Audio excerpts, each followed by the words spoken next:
And you said, come unto me, all you that are heavy laden, I will give you rest. You said your yoke is easy and your burden is light. That we should take your yoke because it's easy. We cannot do it on our own. We cannot operate on our own. That's why we have come before you. You said, ask and you shall be given. You said, seek and you shall find. You said, knock and the door shall be opened unto you. Please, Lord, hear our cry. The sick men are also here, crying for their healing. The barren is also here, crying for you, for a child. The travelers are here, asking for journey mercies. The businessmen and women are here, asking for your breakthrough.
Boko Haram has become the beginning of wisdom in Nigeria. Where is the government? What hurts me most is that the common man takes the lion's share of all this ridiculous mayhem. A nation which was once peaceful is now in absolute confusion. The government is confused. Our religious leaders are confused. Both the rich and the poor are confused. Even the animals are not exempted. Where do we go from here? This brings me to another issue. Subsidy.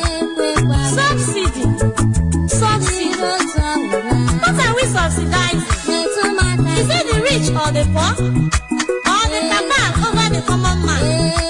Let me even ask, who are these cabals? Are they Nigerians or are they foreigners? Your guess is as good as mine. Where there is so much to spend in the government house, the poor are dying of hunger. No wonder there is a saying that where two elephants fight, the grass suffers the most. I want to ask a question. What would have happened if we hadn't oil in Nigeria? There is something that gives me joy. That when everything fails, my God can never fail. Because he said, cast all your cares upon me, for I careth for you.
Of God, help me in everything I do.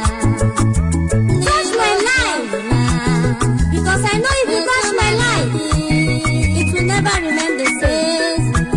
Do not allow me to come before your presence and go empty-handed. Do not allow the world to say, where is your God?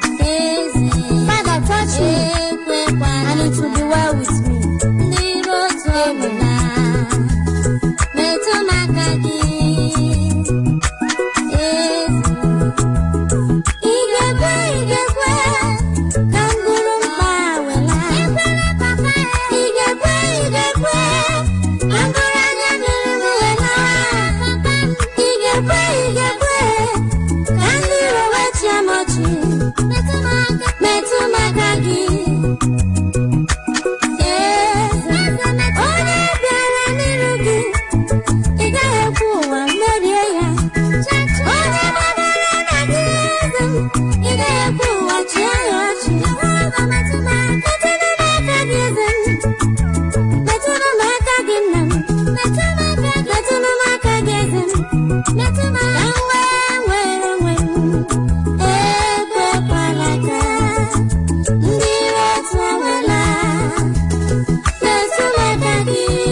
Digital satellite, 24 hours a day.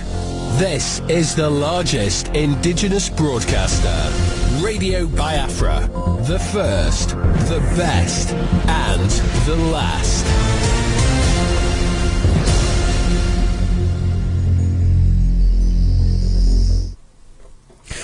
Good evening, fellow Biafrans, men and women of goodwill and of good conscience. This is a very special broadcast this evening on part of our enlightenment and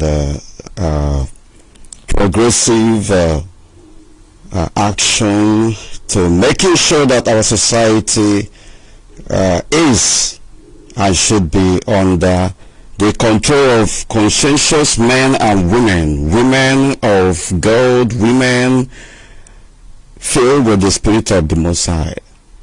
We are welcoming you, eminent Biafrans, from wherever you are listening. My name is Uche Mefor, and I'm reaching you from London. We will not proceed as always without handing over this proceeding into the hands of the Most High God. He who sees the secret and the open, the all-knowing God, the omnipotent, the mighty one in battle.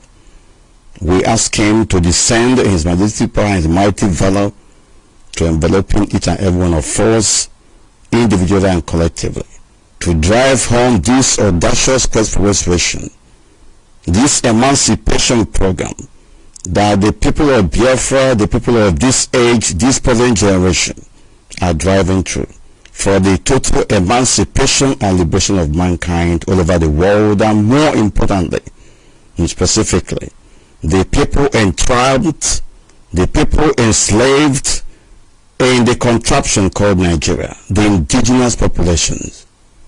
Among them are Christians, traditionalists, Jews, and people of other faiths. But one thing that has brought us together is the ideal of humanity. That is the principle upon which every human being is created. But in this contraption called Nigeria, Nigeria was not created by God himself. It was created by a human being put together for the devilish advancement of some individuals who claim to be evil overlords over all others. They claim to be Lord, they claim to be God, and today they are unleashing their devilish plot against the vulnerable. But the most aspect of the whole thing, the worrying aspect, is that those who are supposed to know better and who are at the top echelon of the societal levels of administration in our communities, in our states, in our regions, decided to look the other way. And they call themselves men of God, women of God, bishops, reverend fathers, cardinals, pastors, general overseers, and all manner of names. They lord it over you that they saw God and that they saw tomorrow. And they prey on the vulnerabilities of people. They prey on the psychological disturbances occasioned by poor administration, poor management, poor governance, and lack of truth and transparency in the society in which they are. They claim to be representing the thoughts of the Most High God. They claim to be administering the blessings of God upon each and every one of us. And this is taking place for decades, if not millennium. And today things are turning from bad to worse. Today the contraption called Nigeria, in which the so-called men of God, the so-called women of God, the so-called spiritual leaders and mentors and fathers and mothers, today they have left what they are supposed to do, and they are playing games with the lives of ordinary people. We ask the Most High God to still raise men, true men and women who are representing the principle of humanity, the principle that every human being is equal before God, the principle that every man, every woman, every child matters, that they will take over the management of our societies. Men who are not afraid to tell the truth the way it is, women who are not afraid to say the way it is, those who can stand in the gap for those who cannot speak for themselves, those who can stand the government of the day in the face and tell them that they are looting, they are destroying the lives that they are supposed to be protecting. As we speak today, we do not have such men in their numbers. And we make it categorically clear here that all the atrocities, all the ills of the society, all the evil, all the abomination in our communities in the zoo called Nigeria are caused by these so-called men of God who look the other way because they want to live a comfortable life, and they shake their responsibilities, and then mayhem and calamity have been let loose on the vulnerable, and we are bearing the brunt today. Look into the hearts of all men, we ask you, the Most High God, and make a name for yourself, that in the end the children of light shall prevail over the children of darkness, that we shall be liberated from this God-forsaken and devilish Lugadian contraption called Nigeria, that the people of all faith, people of all clans and ethnicities will go to their various homelands and worship you in their own way and according to your ordinance, not according to the dictates of the Fulani Caliphate, who want to lord it over everyone, who are effectively implementing and prosecuting jihadism to conquer everywhere. They're everywhere in West Africa, and the so-called contraption called Nigeria remains one of the places that they have earmarked to make sure that they overrun. And we are saying that we are the children of light. We are not going to allow them to succeed. We have everything it takes. We have every enablement. We have intellectual ability. We have the manpower to stand against this evil. But we are all shaking our responsibility. We are filled with timidity and fear of unfathomable proportion that has gone through our bone marrow. We are effectively in comatose state,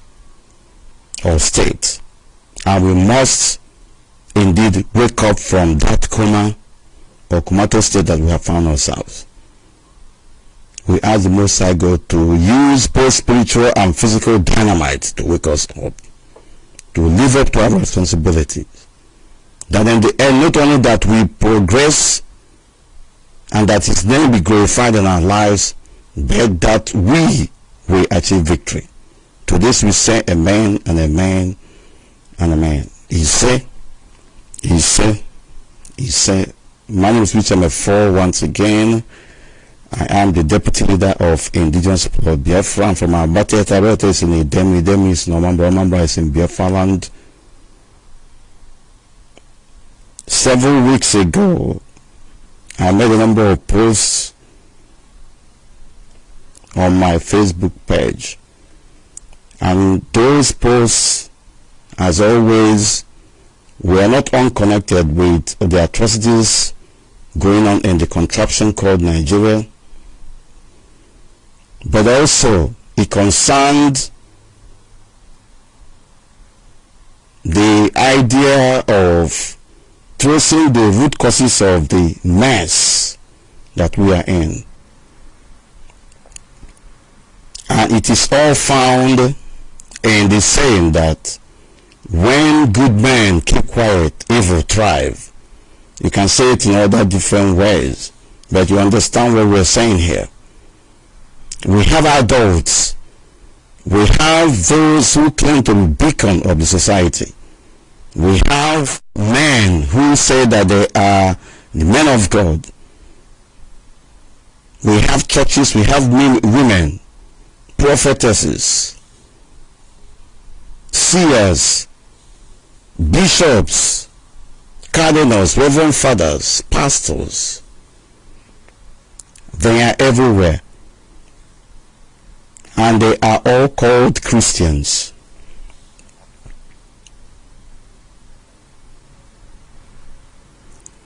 And we must not lose sight of the fact that implicit in the notion of Christianity is the idea of people who have come together not only to profess that they are Christians, they are Christ-like, but to stand at all times for the truth, to defend that truth, to guard it jealously, even if it leads to their death. And then the place where they gather is usually called church. And in modern times, the church has been described as community of believers and all that. And then in certain other quarters, Christians were or have been described as soldiers of Christ. And then you begin to ask yourself, how do you identify characteristics of that name, Christ? That is not the area we are going to go into this time around. Those who are very good in theology and all that should do that. But one thing is very clear in that contraption called Nigeria where we are, and which is bothering everyone. And that is that Nigeria, being a devil's contraption and creation by Lord Lugard and his wife. In fact, that was later administered by the colonial masters, and after that handed it over to another new colonial masters, this time black men from northern part of the zoo called Nigeria, to run. And they have not failed. They have effectively delivered what has been given to them and protected it. They have told you that Nigeria is theirs and that there is something you can do about it, and we are seeing it in broad daylight. Their aim is to Islamize everywhere, everybody, whether I like it or not. As long as you are not part of them, you remain an infidel, you remain an animal that must be slaughtered at any particular point in time. A very direct pointer to those who are still living in another part of the zoo called Nigeria. They will slaughter you like an animal, no matter how hard you try to endear yourself to them, no matter how hard you claim that you are Nigerian, no matter how smart you are to defend one Nigerian project. One day they're going to slaughter you like an animal because you don't belong. That's another thing that has to be continued on another day. What are we saying today? The problem of this particular contraption called Nigeria, apart from the fact that its idea was conceived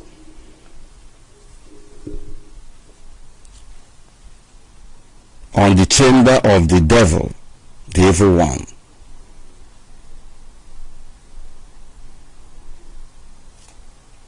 The problem we are facing today is because people who are supposed to speak up are not speaking up. Nigeria is supposed to be a secular state where no religion is taking upper hand, no where one religion is given preference. But today, because of the docile nature, because of the complicitly criminal nature of some people who call themselves men of God, women of God, in fact, the church as a whole, the entire Christendom, because of their timidity and fearfulness in the face of all this manipulation, they allowed Sharia to be introduced into the contraption called Nigeria. Sharia was introduced, the zoo called Nigeria became a member of OIC, Organization of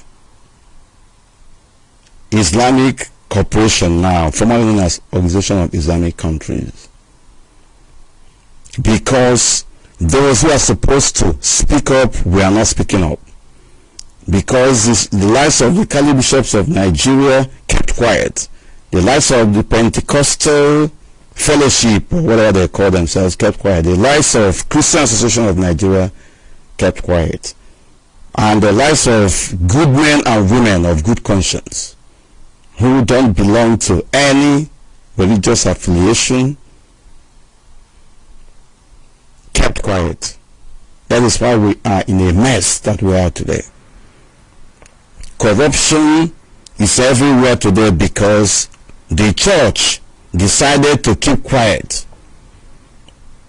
and preaching tithe and offering, rather preying on the vulnerability of the ordinary people, in building universities, in building mega churches, auditorium, establishing businesses, instead of fighting the ills of the society. The cardinal objective for which that they are ordained pastors and reverend fathers and bishops. Of course, you have to preach the good news. Of course, you have to care for the spiritual welfare of the members. But every human being is created as a physical being on the one side and as a spiritual being. Both of these must be taken care of. Unfortunately, in the zoo called Nigeria, the so-called men of God, I'm just using the phrase men of God because that is what people know. But in the real sense of it, most of them are not actually men of God. They are not representing what God intended for them to be and for the people. Just for sake of emphasis and for easy understanding and appreciation of what we are doing this evening, we have to use those phrases. Every human being is made up of body and soul, or spiritual aspect. You have to take care of both for you to progress, for you to make inroads into what life has for you. But unfortunately, in the contraption called Nigeria, church and Christianity especially has been politicized. Those who are supposed to be the midwives, the shepherds in the church, those who are shepherding the flock, are the rogues themselves. They are the corrupt individuals themselves. And when the head is rotten, then what else do you expect of the body? They are very much comfortable with preaching the word of God as He suits them. They are very much comfortable capitalizing on the vulnerability of individuals and groups who in the first place are being traumatized by bad governance, poverty, lawlessness, intimidation from law enforcement agencies or agents. People's worries are too much that a number of people are affected mentally and emotionally by their problems. And instead of these men of God, pastors, reverend fathers, bishops, instead of them to speak the language that those who are in charge of the society will understand, instead of them to stand up and speak up for these people, that the government of the day will change their policies, they will rather capitalize on the victims themselves.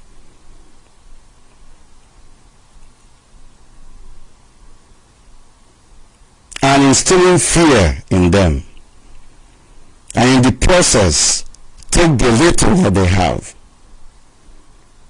There are so many things that we need to talk about this period. What has brought this topic this evening?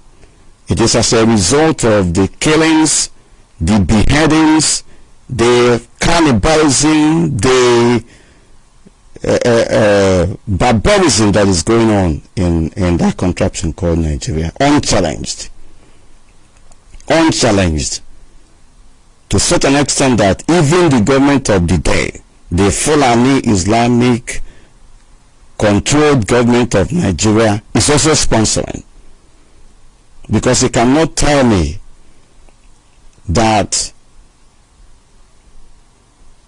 you will be hearing about bandits, Boko Haram terrorists, ISWA, Hisbah police under Sharia, kidnappers. You'll be hearing about them every day. And there are laws made for on the use of firearms. Unfortunately, the government of the day is not sincere. In certain part of the country, they ban people using even ordinary gun that they used to hunt. But in that northern part of Nigeria, they allow the likes of Fulani headsmen, the so-called bandits, which of course they created because they knew them. They are from the same place. They allow them to be roaming about. These are the standing army of the Fulani Caliphate, for avoidance of doubt. But in the process, they are using that opportunity to do other things. The government of the day, the real government of the day, I must say, cannot boast of successfully prosecuting any Boko Haram terrorists, any Fulani headsman, any of these bandits and kidnappers. They cannot boast of successfully prosecuting them and bringing them to justice. Rather, they will play to the gallery. Those that are arrested might be detained, but they are having a good day. We know all that. Nigeria remains the world capital of corruption and manipulation and sophistry. It is very unfortunate that the international community is yet to appreciate what this contraption called Nigeria is all about. But we're not going to back down until we expose them for whom they are. We are doing a very nice work in that area anyway. And everything we are saying cannot be argued successfully to the contrary by our opponents, because we have evidence, we have everything it takes to prove our case. But those who are supposed to speak up, who are in position of authority, are unfortunately the criminals themselves, who are aiding and abetting those who are in the field. They are foot soldiers. The church Christianity, the Christendom, I should say, remains culpable. They remain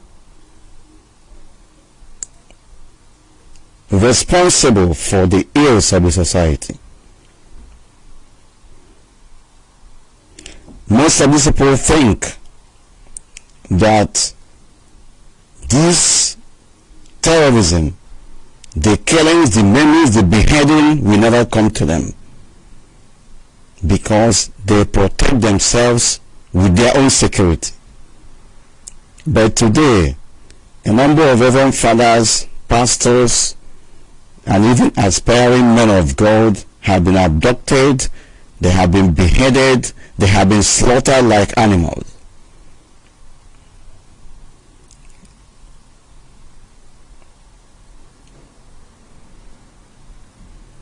The government of the day is doing what they are doing because these men did not do what they are supposed to do. They are very comfortable with hiding under the pulpit and the word of God and putting it to the vulnerable.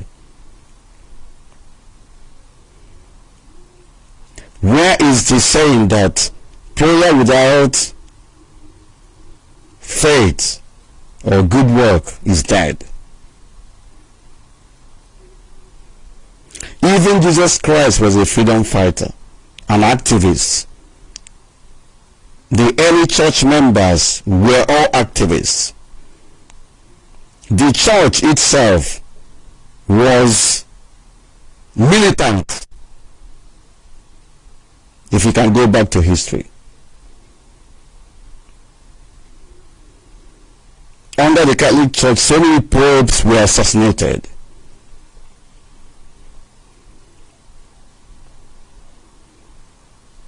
Here in the United Kingdom, where the Anglican Church all came from, they had continued to fight wars among themselves. We must not forget history.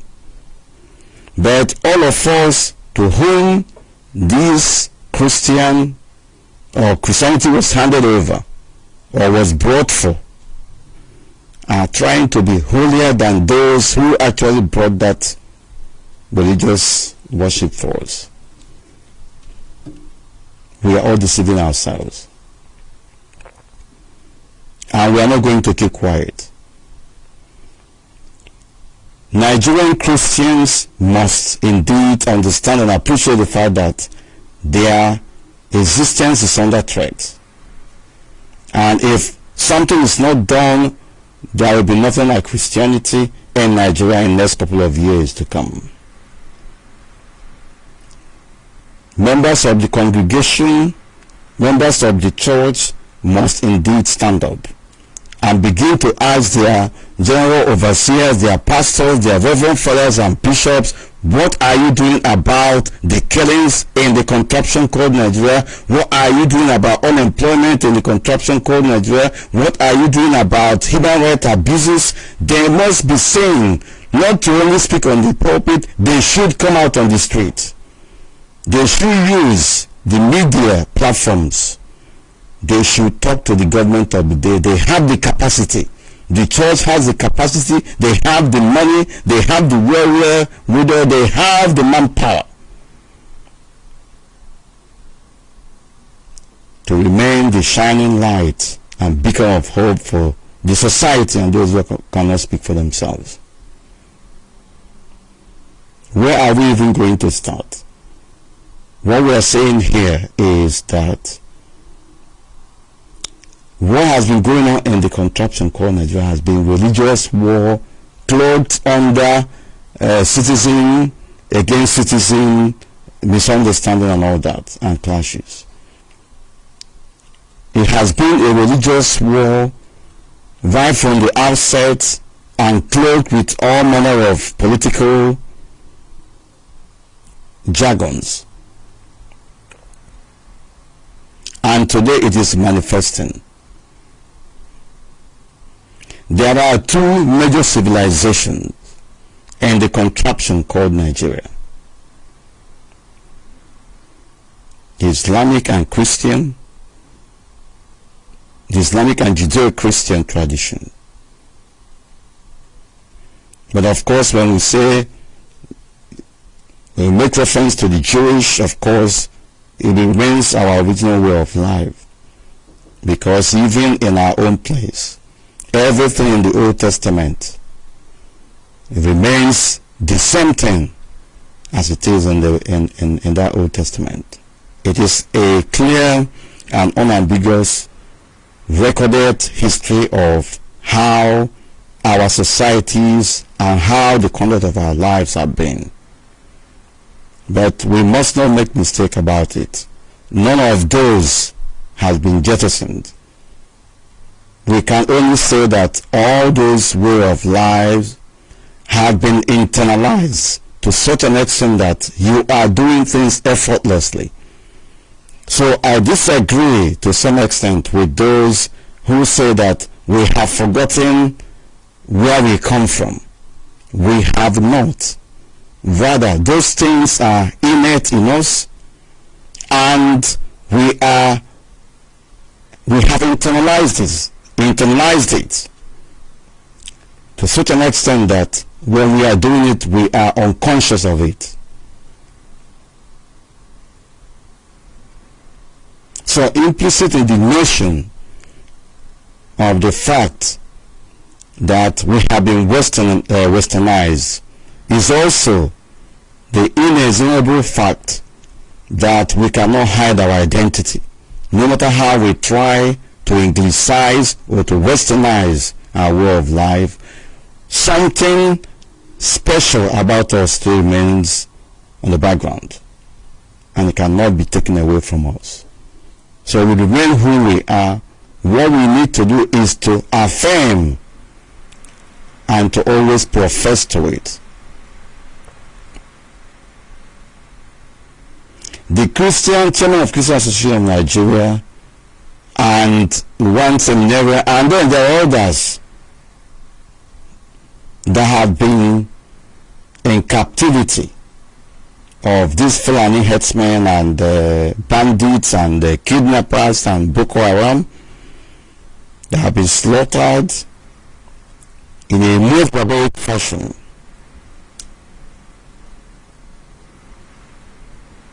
In the glare of the rest of humanity. And yet nothing has happened. Nobody has said anything. The government of the day is saying nothing because they are the people sponsoring it. But what are the so-called Christians doing? What are the so-called men of God doing? Why are things the way it is? Why in the first place were Christians, Jews, and all others who are not of the Islamic stock be kidnapped and be murdered or slaughtered like animals? Why should such incident even take place? Why should these abductors of these victims that come from our midst be successful in the first place? It is because we neglected, or rather we decided to shake our responsibility. We decided not to confront evil and call it by its name. We decided to play politics with things that matter so much and that are central to our very survival as a people. The chairman of Christian Association of Nigeria, as we all know, was just recently slaughtered. The other one was a seminarian in northern part of the zoo called Nigeria, but from Biafland. There were a few others. I don't know whether they have been killed or not, but even before them, there are so many people that have been murdered, that have been killed in Benue, in the Christian populations in northern part of the zoo called Nigeria. The people of is it people of is it Eastern Kaduna or what? And then our people in different parts of those communities, in Agatu, they have been killing. In Abia, in Delta, in Anambra, in Abakaliki, Ebonyi, precisely. Mentioned the Enugu State. They have been killing, they have been invading communities and slaughtering human beings like animals. And on each occasion they will tell you it is as a result of misunderstanding between herders and farmers and all that. These are all religiously, carefully packaged religious onslaught against our people. And nobody is talking. At the end of the day, the least we can do is to say, oh, this country is only God will save us and all that, and everybody will go and keep quiet. And then in the churches, the so-called pastors and reverend fathers and general overseers and bishops, they will be paying lip service to all these things because it doesn't concern them, because they have security around them.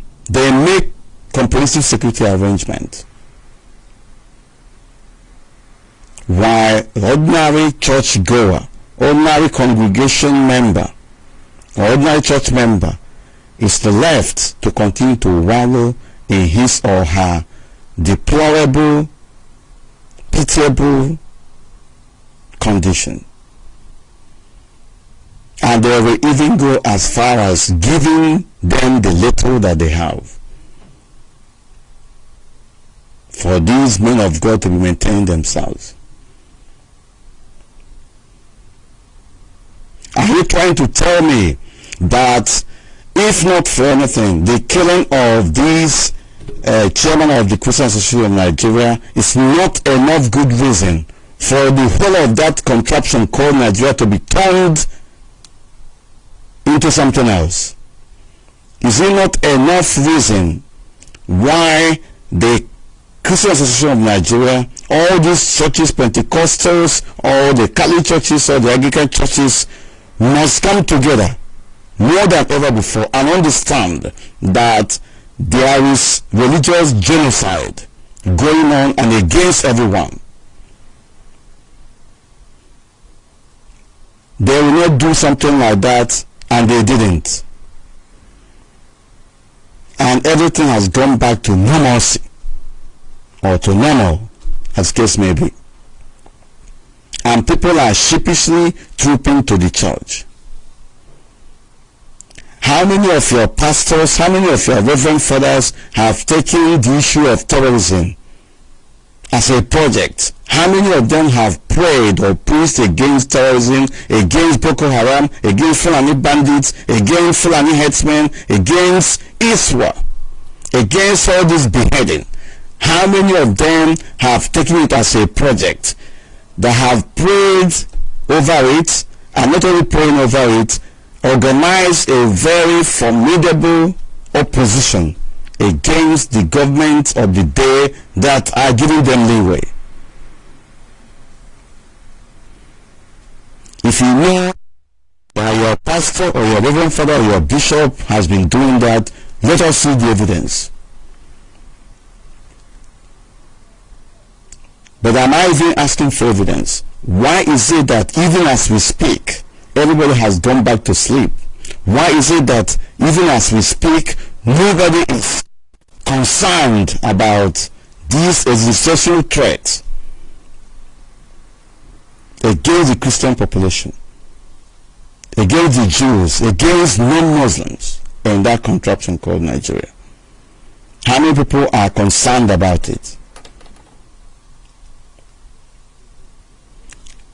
Those who are concerned, very few who are concerned, I must say, and qualify what I'm saying. There are a few reverend fathers, pastors, bishops, or general overseers who have done something for avoidance of doubt, but their effort is not enough. They had made effort, but it's not enough. And in the first place, they have the capacity, they have the financial power at their disposal, they have the manpower that will enable them to do the needful, but they have not done anything. If you call yourself a Christian in Nigeria, simply know that your life is in danger. You have to provide for yourself, for your safety, because those you entrust your future, your spiritual future, in their hands are not for you. These are businessmen, these are scammers. All they are interested in is to collect tithe and offering, and build universities, and set up businesses, and then continue to hoodwink you, and to enslave you, and to continue to prey on your vulnerability. They prey on your vulnerability because you are unsuspecting. Everybody is religious. Once they talk about God, everybody jumps up, everybody submits. But have you asked yourself why, despite proliferation of churches virtually in every street in the contraption called Nigeria, you have a church? There is noise everywhere. Noise of music from the church. You hear people praying in tongues. You see crusades being organized. Don't get me wrong, all these things are good. These are all spiritual aspects of what the church is all about, or what Christianity is all about. But what about your own physical aspect? You are made of body and soul, but you are taking care of the spiritual aspect first, albeit through deception. What happens to your own physical safety for avoidance of doubt? Maybe some of you will not understand what we're saying, but let us use the issue of security as an example.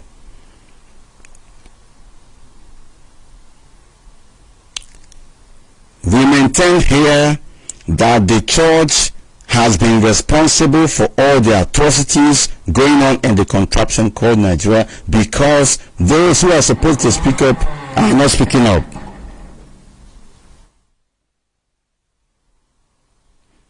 Those who are supposed to speak up are not speaking up.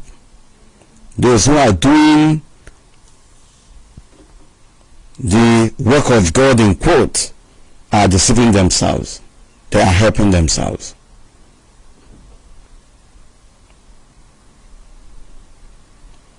And it is about time our people stood up. If you're a church goer, it is about time. If you're a church member, it's about time. Begin to ask your pastors and those who are in charge of your spiritual welfare, what are you doing about my own physical safety and protection? Because they all have police, they all have all manner of security details protecting them, but they tell you that their reward is in heaven, that their mission is not earthly but it is spiritual. Why are you then afraid of your own safety? If you believe that God is protecting you, God Almighty is greater than your enemies, do you really believe in it? Are you telling yourself the truth? If you believe in it, why are you then going about with policemen, with private security details? Why are you more concerned about your physical safety? And let's take that for granted. You're a human being, you need security, because the society is evil. Nigeria is evil. Everybody is dying. They are kidnapping, they are killing, they are burning. But what about those you are shepherding? You are the shepherd, and then you have the flock. How about the flock? How many times have you talked about practical issues that concern their private lives and even collective public life? How many times have you talked about their security welfare? In the face of all this beheading, in the face of all this jihadism, in the face of all this terrorism, how many times have these so-called men of God that saw tomorrow took it upon themselves to be more proactive in compelling the government of the day, whether at state level or local government level or at the so-called federal level, to do the needful? How many of these men of God have been able to compel the government of the day to pay salaries to their members? How many of these men of God have been able to compel the government of the day in their localities to build roads, to invest in security of the people? Have they even tried it and it didn't work? And even if it doesn't work, why are you not talking about it? Because this is about fight for life, and you are supposed to be fighting against evil. Why is it that with the proliferation of churches, evil is everywhere, abomination is everywhere, and even in the church? Some of them are taking money from politicians. Politicians will come and donate huge amount of money, millions, for them to build either set up either one project or the other. Of course, the latest was the one, the so-called monster in Ansaru was pledging through Hope Uzodinma to complete for Reverend Father Mbaka, because he made a prophecy, a political prophecy, concocted prophecy, and they told him that Buhari is going to complete a particular building project. I think is it last month that they're supposed to finish it, or is it the end of this month? And that will be running into millions. And the question you need to ask is, that money donated for Father Mbaka, and in fact so many other churches, because it happens, that money, was it voted for in the budget? Was it part of the social and economic policy of the country, of the zoo called Nigeria? Was it part of the fiscal policy? Was it part of the capital expenditure? Was it voted for in the budget of the contraption called Nigeria? Was Father Mbaka's adoration ministry part of the budget? That's the question we need to be asking ourselves. And he, Father Mbaka, is supposed to know about it. I'm using him as an example, but there are so many others who are, of course, doing all those. They decide not to talk about politicians that are sponsoring them, that are, giving them huge amount of money, because they will ruffle their feathers and then they will stop getting patronage from them. The money that the so-called presidency of the zoo called Nigeria donated, or rather pledged to donate to Father Mbaka's adoration ministry, and also to complete a building project by the end of, is it this month or last month, was the money budgeted for such expenditure in the budgets of the zoo called Nigeria? Or is it Buhari's salary or Hope Uzodinma's salary? And this is a very critical question every man of God that has conscience should be asking him or herself. Did Father Mbaka ask himself where that money is coming from or was coming from? All he knows is that Buhari has not remembered also, but we are praying for him every day here. What a mess. The same thing is happening in different churches. Pentecostal, Catholic, Anglican, all over. Men of God have lost it. These are scammers. It's simple as that.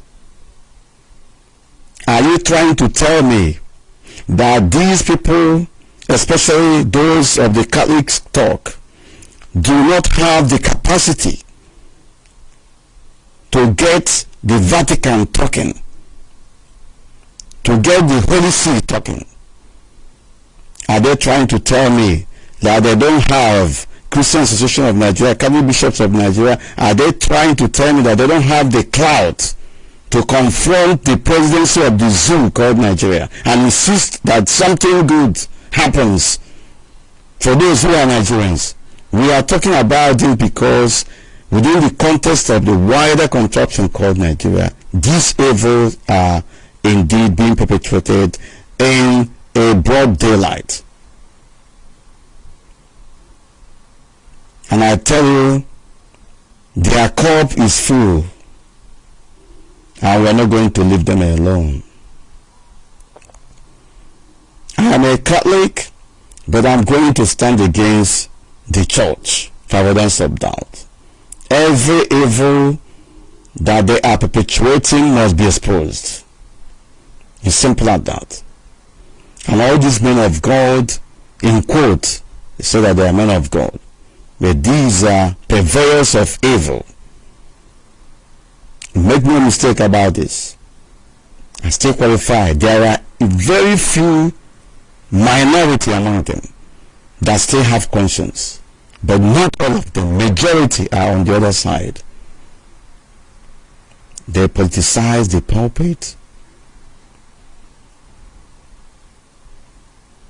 The killing of the chairman of Christian Association of Nigeria and other Christians in the contraption called Nigeria, in Benue, in southern Kaduna, in other parts of northern part of the zoo called Nigeria, in Biafland, is enough to implode this contraption called Nigeria. It is enough to get the White House, United States of America, talking openly, not in harsh tone. It is enough to get the Pope in Rome, in Vatican, to begin to talk, because we have Catholic cardinals from Nigeria, from that zoo called Nigeria, in Vatican. You have them there. Why are they not talking? Why are they not proactive in protecting the people, the flock that they are shepherding? Why is the Anglican communion in the zoo called Nigeria not talking? Why are they not here in the United Kingdom? Why is the Church of England not talking? Why is the Archbishop of Canterbury not talking? Why is it that there is no protest anywhere? Sustained one, I must tell you. Why are you waiting for Western countries to come and do for you what you should do for yourselves? Because you have the capacity. You have able-bodied men and women. You have the police, you have the army in your midst. Because at the end of the day, it is about your spiritual life that is at stake. Why are the so-called men of God deceiving people, for goodness sake? And why are people so vulnerable? The same way you eat, the same way that you eat when you are hungry, nobody even tells you when you are hungry, is the same way the issue of your security should indeed be paramount wherever you are. It is the same way that the issue that concerns the soul of the society in which you are will be of paramount importance to you.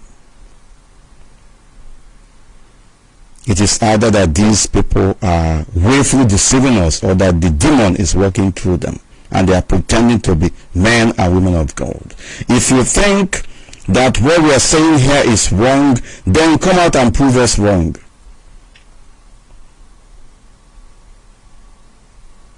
Why are you people not talking about the killings of Christians all over the zoo called Nigeria? Why are you not talking about the slaughtering of human beings like animals? Why are these men of God, reverend fathers, bishops, and general overseers, and pastors, why are you not talking? Why are you keeping quiet? You people are evil. You people are the reason why abomination has growing legs and hands and wings, and they live among us as human beings. You must wake up, or you will see the greatest revolution from within the church. All of you should be chased away. If you are not cold, you are not hot, you'll be split out of the mouth. And you should know better. You have been responsible for the slaughtering of Christians and innocents in that zoo called Nigeria, because you maintained completely silent over the killings. You did not speak up, you did not rise against it, and it doesn't concern you. That is how devilish our people are. It's so unfortunate that all these things are happening, and people decided to be docile. You are waiting for God to come down from heaven to 5 Fulani herdsmen wearing AK-47. You are waiting for God to come down from heaven to stop Boko Haram terrorists from bombing you. You are waiting for the Holy Spirit to come down and protect you from car bombs or from being slaughtered like an animal. You are hallucinating, because that cannot happen. God cannot do for man what man can do for himself. God has given us every enablement. God has given us every wherewithal. God has given us intellect, intelligence. He has, more importantly, given us life. It is now our responsibility to protect the lives that he has given to us. It is not God's responsibility to protect this life. It is our responsibility. So we must stop deceiving ourselves. We must begin to allow the spirit of boldness to take over the spirit of timidity that has been ravaging us. It is about time the entire Christians in the contraption called Nigeria began to ask questions as to what is happening to their safety.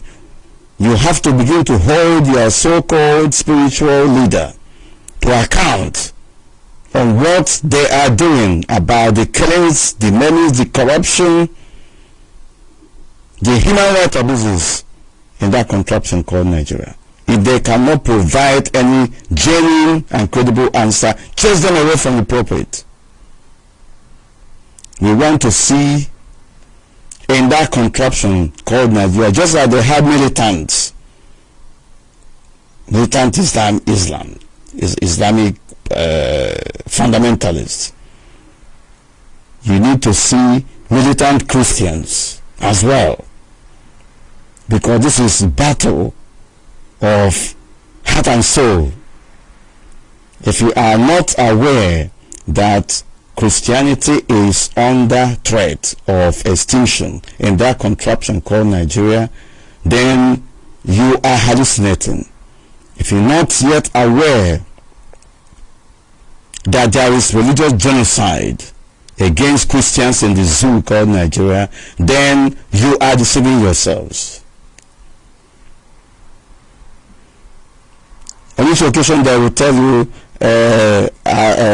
God's time is the best. God's time is the best. But they are buying time because they know that they are getting a lot from the congregation. They shy away from talking about issues that affect the society, issues that affect the members of the church. They shy away from all of them. Why are the so-called men of God, these devilish, these tricky, this corrupt? The center of corruption is in the church, as far as the contraption called Nigeria is concerned, because they are supposed to be fighting corruption in the first place. The center of bribery and corruption is in the church. The church has been responsible for this bribery and corruption, for lawlessness in that contraption called Nigeria. Because if they are doing what they are doing, you wouldn't be seeing all these things. If they are doing what they are doing, you would have seen millions of Christians on the streets. If they are doing what they are doing, you would have seen Reverend Fathers and these men of God on media platforms crying their hearts out. These Catholic leaders, these Christian leaders have access to foreign countries. They cannot claim they don't. If they make a request to travel to the United States of America, to the Congress, even the White House, they'll be granted that access because they have the bishops there. Just like you have Catholic bishops of the contraption called Nigeria, you also have Catholic bishops of America and all that. They can facilitate that. You go there and present the plight of the Christians that are under you, but you are choosing corruption over spiritual emancipation and physical protection of the people. You are afraid because you will die. And then I wonder what you are living for. Are you trying to tell me that the Pope cannot be compelled to speak, even to make a public statement over the killings of Christians in the contraption called Nigeria? Are you trying to tell me that the church does not have the money? Are you trying to tell me that Christian Association of Nigeria is not capable of shaking the foundation of that contraption called Nigeria by standing on the truth? Are you trying to tell me that if these people have been up and doing, that you will see the menace of Boko Haram as it is today, ravaging the lives of ordinary people? Are you trying to tell me that we are really sincere to ourselves? We must be joking. We must be joking. All the killings, all the evil going on in the contraption called Nigeria has been caused by the criminal silence of the so-called religious leaders. And they must be held accountable. They must be held accountable. Because they have every resources it takes. They have the needed manpower. They have the intellectual ability to do the needful. But everybody is running away from responsibility. They dodge preaching against Boko Haram. They dodge from talking about Fulani herdsmen openly. They dodge from, run away from talking about Hisbah. They run away from talking about Sharia, introduction of Sharia in the system. Okay, if you are to condone the introduction of Sharia, why can't you also push for introduction of Christian laws as well? Because they are also human beings. Why are our people so gullible? Why are ordinary people in the contraption called Nigeria so gullible? At the same time, they will, when you talk, they say, oh, you are insulting this person, you are insulting that person. Let us face the truth. We must not all die at the same time. And somebody needs to speak up. We need people that must take on these horrible, corrupt religious leaders. 80% of the churches in the contraption called Nigeria is corrupt. They are the people aiding and abetting evil. They remain with politicians because they are looking for money. To establish businesses. The most popular of them in recent time and of today remains building of universities and all that, and then buying of private jets. Where did you get all those money? From their congregation, from politicians. That is to say, for you the church is a business. And why is there proliferation of churches if it is not about business? You will see this pastor, he is under this person for years and all that. All of a sudden, the person will decamp and set up his own church, and with a different way and manner of operation. So in essence, what we are saying is that the church has been politicized, the church has been franchised, it is about business. But that is also the reason why conscientious men and women should rise up in the society. If there is no radical Christian youths, if there is no militant Christian youths in that contraption called Nigeria, then wave bye-bye to Christianity within the next 5 years. If it is even up to that, because the genocide orchestrated by the Fulani Islamic fundamentalists is not going to stop. They are armed, they are well financed. You are waiting for United States of America to come and protect you. You are waiting for Trump to send drone the way he killed Soleimani.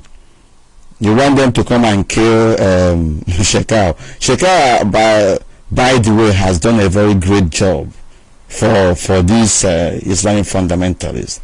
The guy is cooling off somewhere. He has delivered. What they have done effectively is to use Boko Haram, political Boko Haram, sponsored by the northern politicians, to intimidate everyone.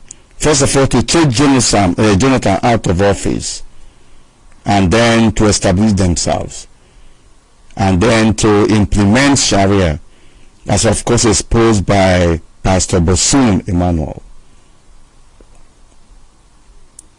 The plan they have for the Christians and non-Muslims in the contraption called Nigeria is yet at its early stage.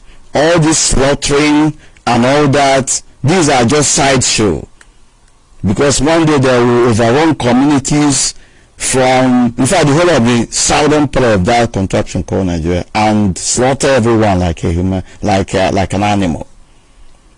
All the weapons meant for the so-called Nigerian army are being diverted to Boko Haram camp.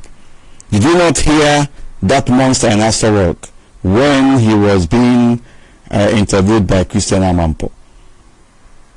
It was like somebody from another planet. That millions of, I don't know whether it's dollars or pounds or the worthless naira, meant for fighting Boko Haram was shared among the so-called commanders. But we are telling you, go to Borno State, you will see Borno State is just like Mecca of assault. There are hotels, there are businesses established, and these businesses belong to military commanders and their associates and politicians in northern part of the zoo called Nigeria. They are using Boko Haram, political Boko Haram, because the original Boko Haram has been silenced. The religious Boko Haram established by Yusuf. These present Boko Haram terrorists are financed by Fulani politicians for political reasons, and they have different interests. And the reason why they cannot stop is that they are not being sponsored by one person. Every politician in northern part of the zoo called Nigeria has security made up of militants from these camps. And that is why you won't be able to stop Boko Haram terrorists. Outside their personal security, they have a collective agenda, which is Islamization. On that particular platform, they have a common goal to deal with everyone. But outside it, they have different and separate agenda. And then when you talk, somebody will bring up one useless argument that there are corrupt politicians in the north, they are there in the south, they are in Igbo land, they are in Ijo, they are in Shekiri, they are in Anang, Ibibio, they are everywhere. They are in Southwest and all that. There are evil men everywhere. So let us work for one Nigeria. I hope that these apostles of one Nigerian project will come out boldly to still talk about one Nigeria, where those who are the owners of Nigeria are now telling you that Nigeria faces the worst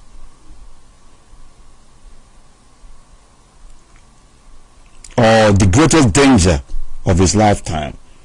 There was one credited to the chief commander of Field Marshal of Boko Haram terrorists, Bulatai.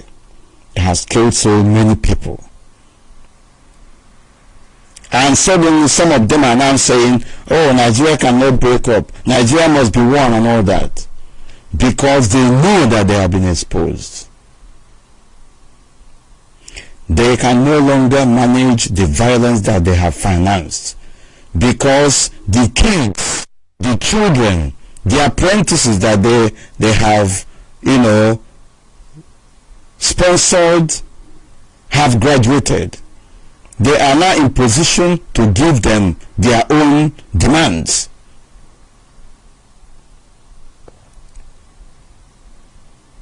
First was to chase Jonathan away.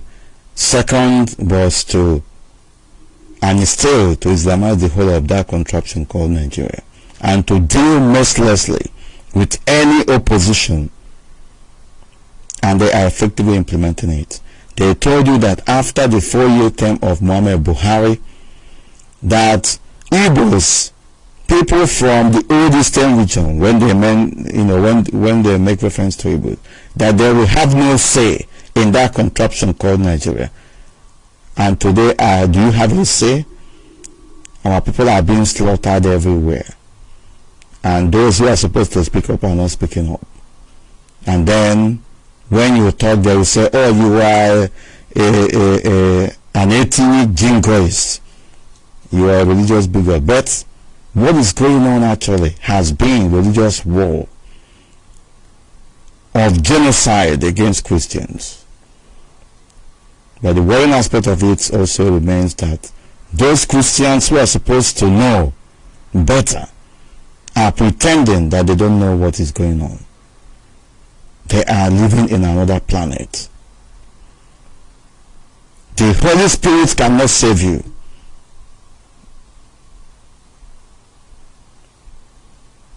Speaking in tongue cannot save you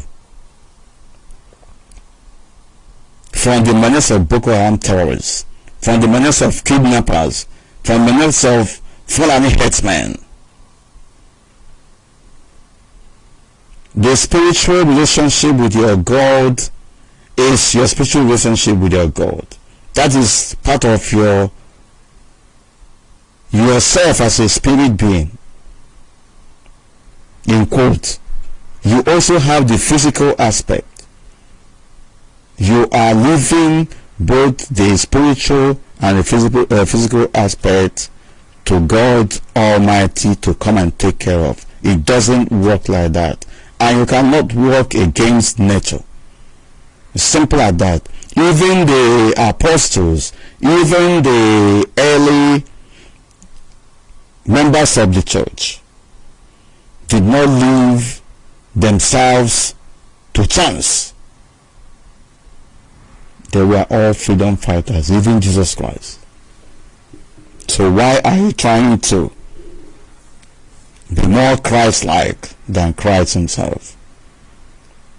Question is going to the so-called acclaimed men of God, the general overseers and reverend fathers and Catholic bishops of the zoo called Nigeria. When the chairman of Christian Association of Nigeria and one of our brothers from Biafland, the seminarian, were murdered, slaughtered by Boko Haram terrorists as the kidnappers or bandits. I tried to send emails to these people. They didn't respond to it. They pretend as if they don't know anything. And I will call them by their names. I'm starting with the Catholic bishops of Nigeria. They have all it takes to do the needful, but they are running away from responsibility. The Christian Association of Nigeria have everything it takes to bring to justice these people that perpetrated this evil. But they are pretending as we speak today. They are afraid of their lives. But they have also security attached to themselves to be protecting them. If you are representing, if you are the voice of God for men on this planet Earth, why are you afraid that you will be slaughtered or you will be killed? Why are you not praying to God to protect you, to disarm your enemies? Yet you didn't do that. Because you know that spiritual thing is spiritual thing, physical thing is physical thing. God cannot provide your physical security. You have to take a bold step of faith and go into action. Prayer is very effective when you are going to battle. For instance, when you are traveling, you pray to God to go with you on that particular assignment. It is the same thing with protecting your life. You must protect your lives in line with the age-long principle of self-defense. It is both customary and spiritual law that you have to protect the life that God has given to you, otherwise it will be taken away from you. And you are going to know heaven. It's simple as that. Because God will even be angry with you that you are not using the gift that He has given to you. Unless you are a vegetable, that is the only circumstance where your only hope will be on God, and that will be understandable. How can you see somebody who is hungry? How can you see somebody who doesn't have an employment? You continue to pray for the person, you continue to do fasting and prayer, and of course it's good. But the worst aspect is that you will end up taking money from that person in order to pray for the person that doesn't have anything, and you take the little he or she has and pray down God's blessings upon that person and tell that person to go. It doesn't work like that. Your faith can only work your prayer can only work when you combine it with action. The church in the contraption called Nigeria is rich enough to engage those who cannot help themselves. But the church is so selfish. Selfish to the extent that those who are overseeing the churches are not true to themselves. They are not telling themselves the truth. They are scammers. They are deceiving everyone. If you know that what we are saying here is not true, then come out and prove us wrong by doing the needful. If the entire Christians in the contraption called Nigeria have committed themselves to a concerted action, a day of action, 2-3 days, a week, against the government of the day, things would have changed. Unbelievable. A lot of things are happening, and they want people to keep quiet.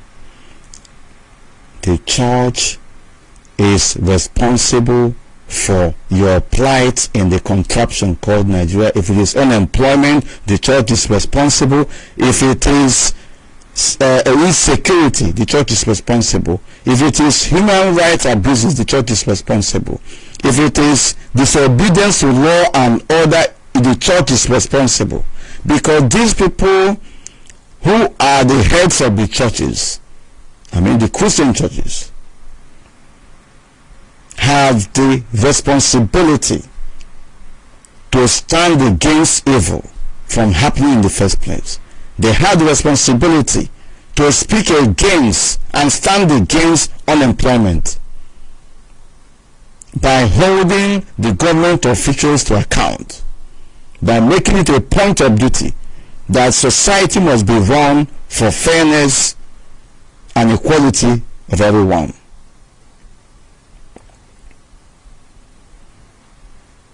They are responsible for the insecurity because they are shying away from preaching against those who are killing and maiming and slaughtering human beings like animals. They are running away because they are afraid of their lives. They even respect Fulani herdsmen, Boko Haram herdsmen, Boko Haram terrorists, Hisbah, bandits, kidnappers. They respect all these group of people more than they respect God, because they know that they are deceiving themselves. It is only Boko Haram that will issue a threat. It is only Fulani herdsmen. It is only kidnappers and bandits. It is only their languages that these so-called fake pastors and scammers and reverend fathers and bishops, it is only the languages of these group of people that they understand, and they will respond by providing security for themselves and then not talking against them. They shy away from talking about them because they will be attacked.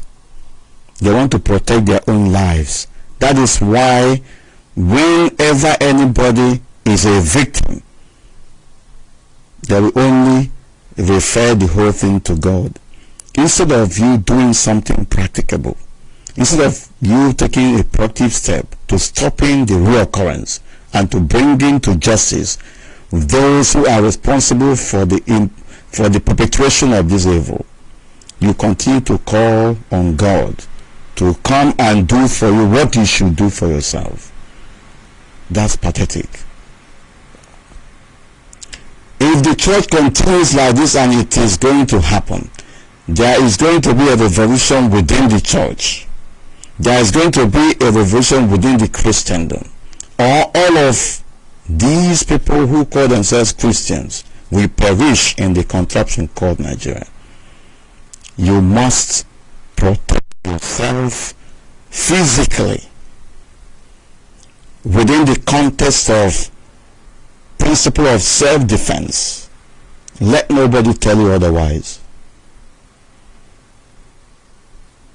The Christian Association of Nigeria, or wherever they call themselves, have all it takes to demand for Christian laws as well and implement and enforce it.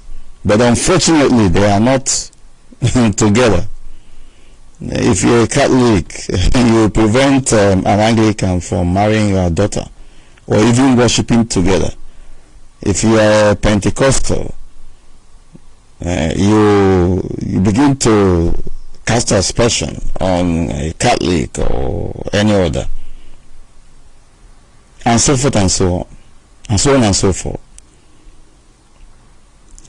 But regardless of all this, what unites every human being is that principle of humanity, that we are all human beings.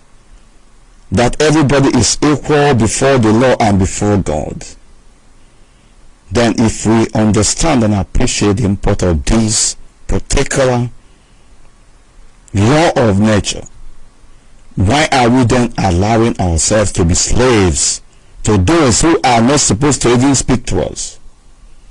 Why are we afraid? We are afraid because we have sold our consciences. We are afraid because we are not telling ourselves the truth.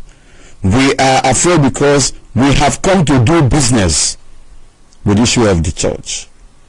We are afraid because we are eating fat on the people. We are afraid because we don't want to ruffle the feathers of those who are feeding us, the politicians. We are afraid because we don't want Fulani militants to attack us. And that is where the deceit is. And more unfortunately, we are afraid because we don't want people to expose the hidden agenda behind those who say that they are doing healing and capitalizing on the vulnerability of the ordinary people. Most of the problems that they pray over in the churches are caused by poverty, by ill health, occasioned by bad governance. They are all caused by psychological problems that people are having as a result of the impact the hardship in the society is having on them. And so let us stop deceiving ourselves. And this is a responsibility to every Christian, every churchgoer, every member of the church, to begin to hold their so-called Christian leader to account. Ask them questions. It is not only praying. Everybody knows how to pray. This gospel must not only be preached on the pulpit, it has to be preached on the streets. It has to be preached in such a way that the gospel should be directed to looters, to murderers,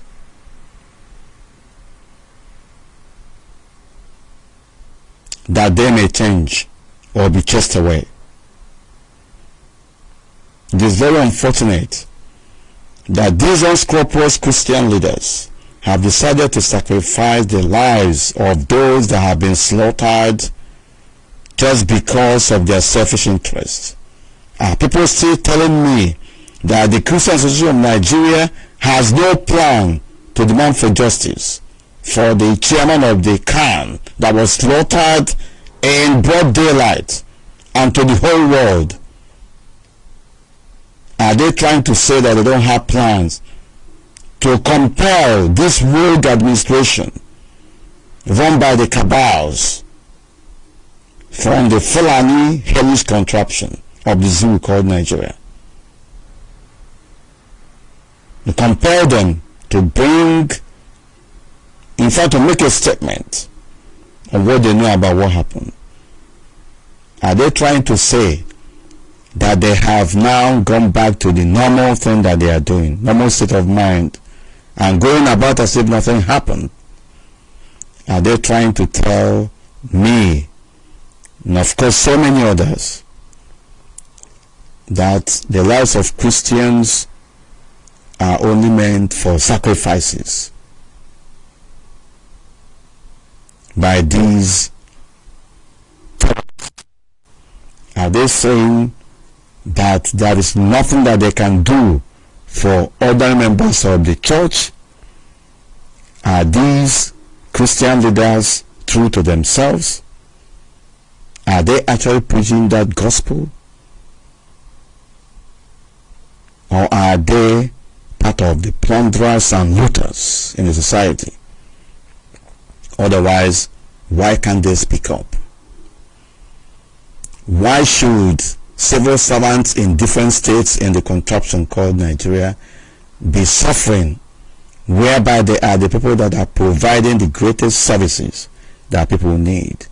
why should schools in different communities, in different states, not be in a very good state for children to attend? Why is it that the church is not wading into all these things? Because the church is part of the society. Why are the Christian leaders shying away from all this? Why has there been bribery and corruption? Why are there armed robbery on the streets?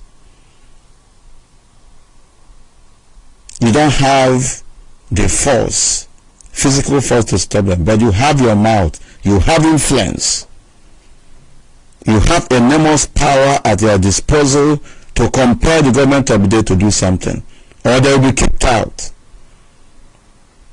You have enormous power to mobilize the congregation, members of the congregation, members of the church, to demand for justice, and it will happen. But the problem is that you are afraid, your self-imposed timidity and fearfulness has taken a toll on each and every one of you.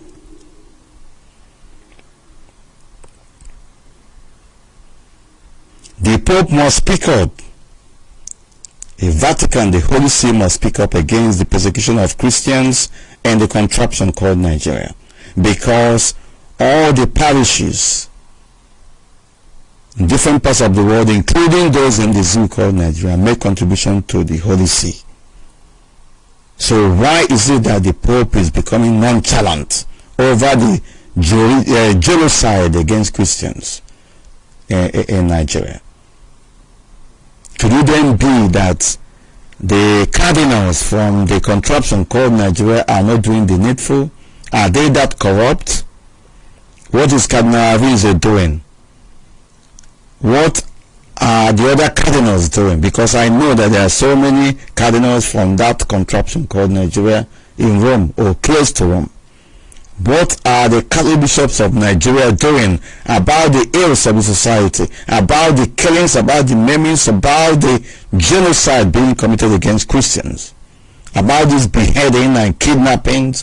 What are they doing? Why are they so close to the government of the day? And if you are close to them, why can't you stand up and tell them the truth? And why are the entire members of the church, the Christians, so docile that they are waiting for the so-called corrupt leaders of the church to tell them what they should know or what they should do by themselves? Why are the Christians in the zoo called Nigeria so sheepishly deceiving themselves by following instructions and directives that will lead them to damnation and total destruction? Why must we keep quiet over evil? Because these people are supposed to be speaking up against the same evil we are talking about today. But since they are shaking their responsibility, then ordinary people will wake up. The church that they are presiding over today was fought for by somebody. The early church was fought for. And as it got to the contraption called Nigeria, somebody made it what it was. Why are the so-called leaders in the contraption called Nigeria, Christian leaders, deceiving themselves then?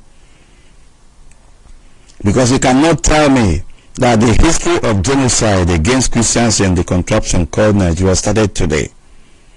It started right from the inception of that devilish contraption as created by Lugard. So over a century now, people's lives are being at stake. Christians have been massacred, and on each occasion there will be no outcome of any, there will be no credible investigation, there will be nobody brought to justice. As you can see, if you leave them, they will forget about the chairman of the Catholic Association of Christian Association of Nigeria, that was just slaughtered. They relieve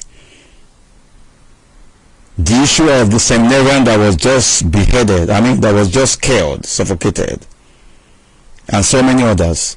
They relieve the issue of Christians slaughtered in Benue. They relieve the issue of Christians slaughtered in southern Kaduna and other parts of the contraption called Nigeria. They relieve ordinary people being mowed down every day by the Fulani Islamic fundamentalists in police and army uniform. And I tell you, are they talking about IPOB family members who are, of course, standing in the gap for everyone? They will connive, as always, against IPOB family members. They will call the DSS and the police against them. Also, it's going to blow you see. Willie Obiano has donated so much money to the churches in Anambra, for instance, to the bishops in Anambra, Bishop of Oka or Onitsha, a diocese, to some churches. Have you ever paused a while to ask whether that money was Willie Obiano's salary, or whether it was voted for as part of the budget? And even if it was voted for, was that money, was your church among those that money was earmarked to be servicing? Is your church part of the budget that you will receive millions from these rogue elements in politics, and then you begin to sing their praises? Willie Obiano is a murderer. He has murdered and destroyed so many lives. And no reverend father, no bishop will deny that they don't know about this. But you see evil, you cover it. You accept the lives of Willie Obiano in the church. He is even knighted in Rome just a few last month or last 2 months. I don't know how he maneuvered his way to Vatican, and he was knighted. Willie Obiano is a knight, a murderer, and it makes me begin to think about what the Catholic Church is all about. Is it about corruption or what? Willie Obiano left Anambra State. He left the so-called Nigerian shores and went to Vatican, and he was given a knighthood.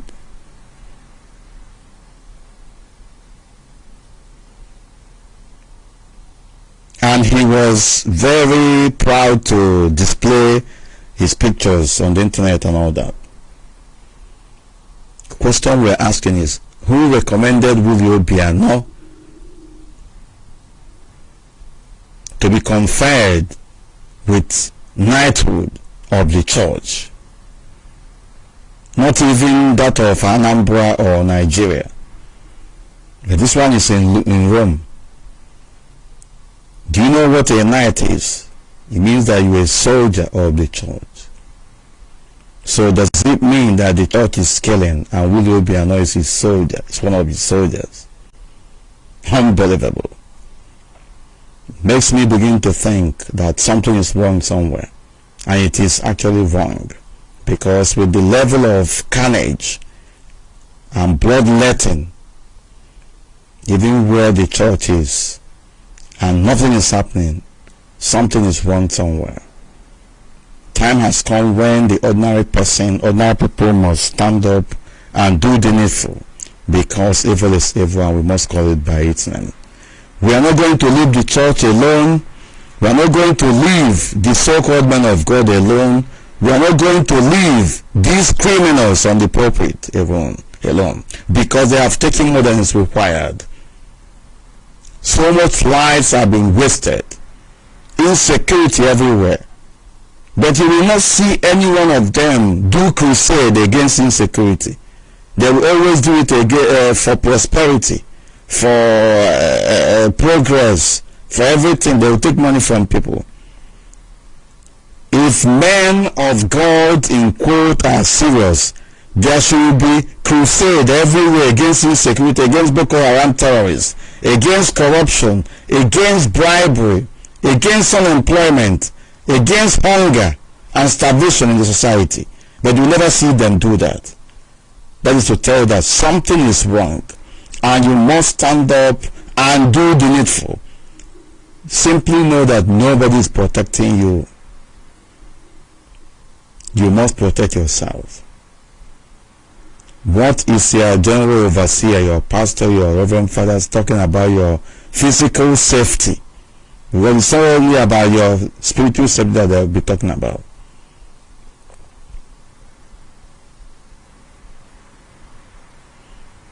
If you can hand over the security of ordinary people to God, why don't you hand over the food you eat to God, so that when God tells you to eat, you eat?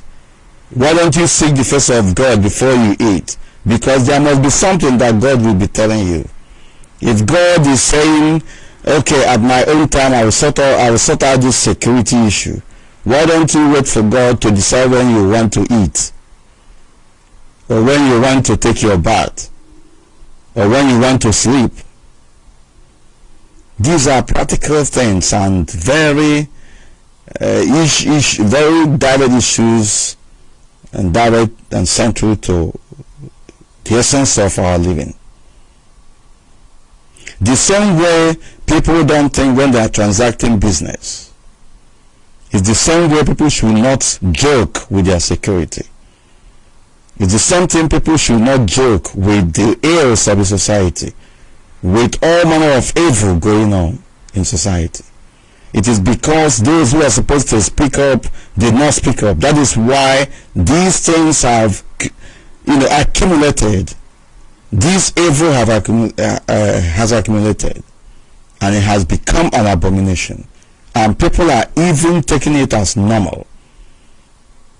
Conscientious men and women must not allow this to continue. And members of the church, especially the Christians, if you don't do the needful, you are done. They are going to slaughter you like an animal. They have used a number of Christians to show example. Their aim is to intimidate you, to instill fear in you, so that you begin to panic. And unfortunately, the so-called men of God who are supposed to be brave enough to stand in the gap for those who cannot stand for themselves and speak up against evil are docile. They are timid, not because they want to be timid, they impose it on themselves. And therefore, you have to do the needful. They are not timid when it comes to buying private jets. They are not timid when it comes to setting up secondary schools and universities, and then asking you, the ordinary member, to bring your children, and they will be charging you exorbitant prices.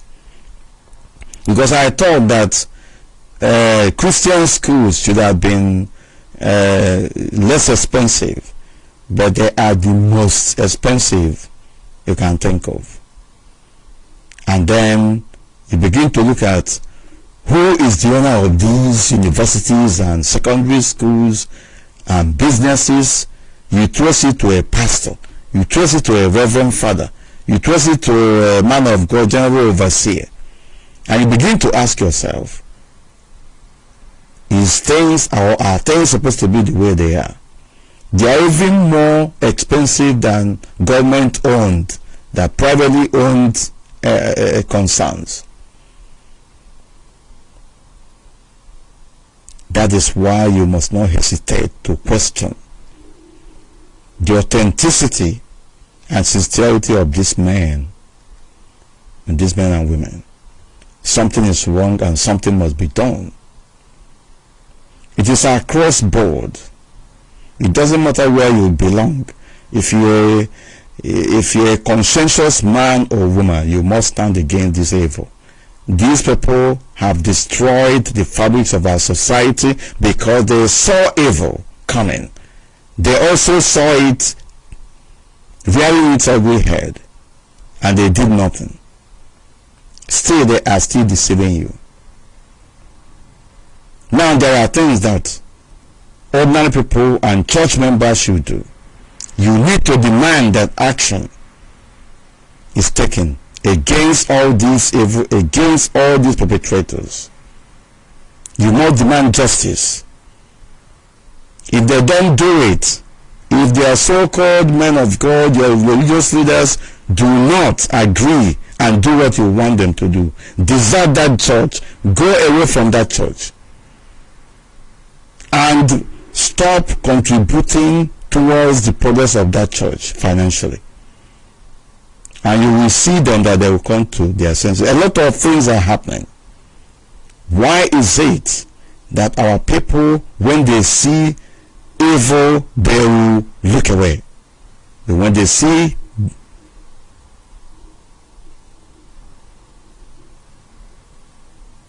good thing that they should embrace, they will begin to trample on it. Life is so sweet for these men of God that they don't want their skin to be ruffled. They don't want to be discomforted. They don't want to come out of their comfort zone. That is why they don't want to speak against bandits and armed robbers and Fulani headsmen. That is why they don't want to speak against the obviously terrorist government in place in the contraption called Nigeria. That is why the likes of Ejike Mbaka will say that Buhari is the best thing that has happened to the contraption called Nigeria. That is why he will, if he live in, he will call Buhari a saint.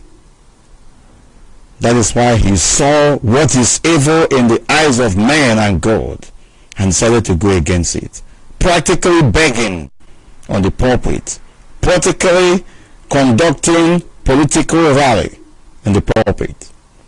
And today he has been promised that within several weeks a particular church building will be completed.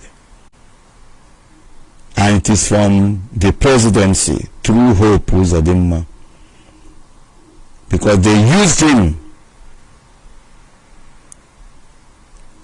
to legalize an illegal political victory.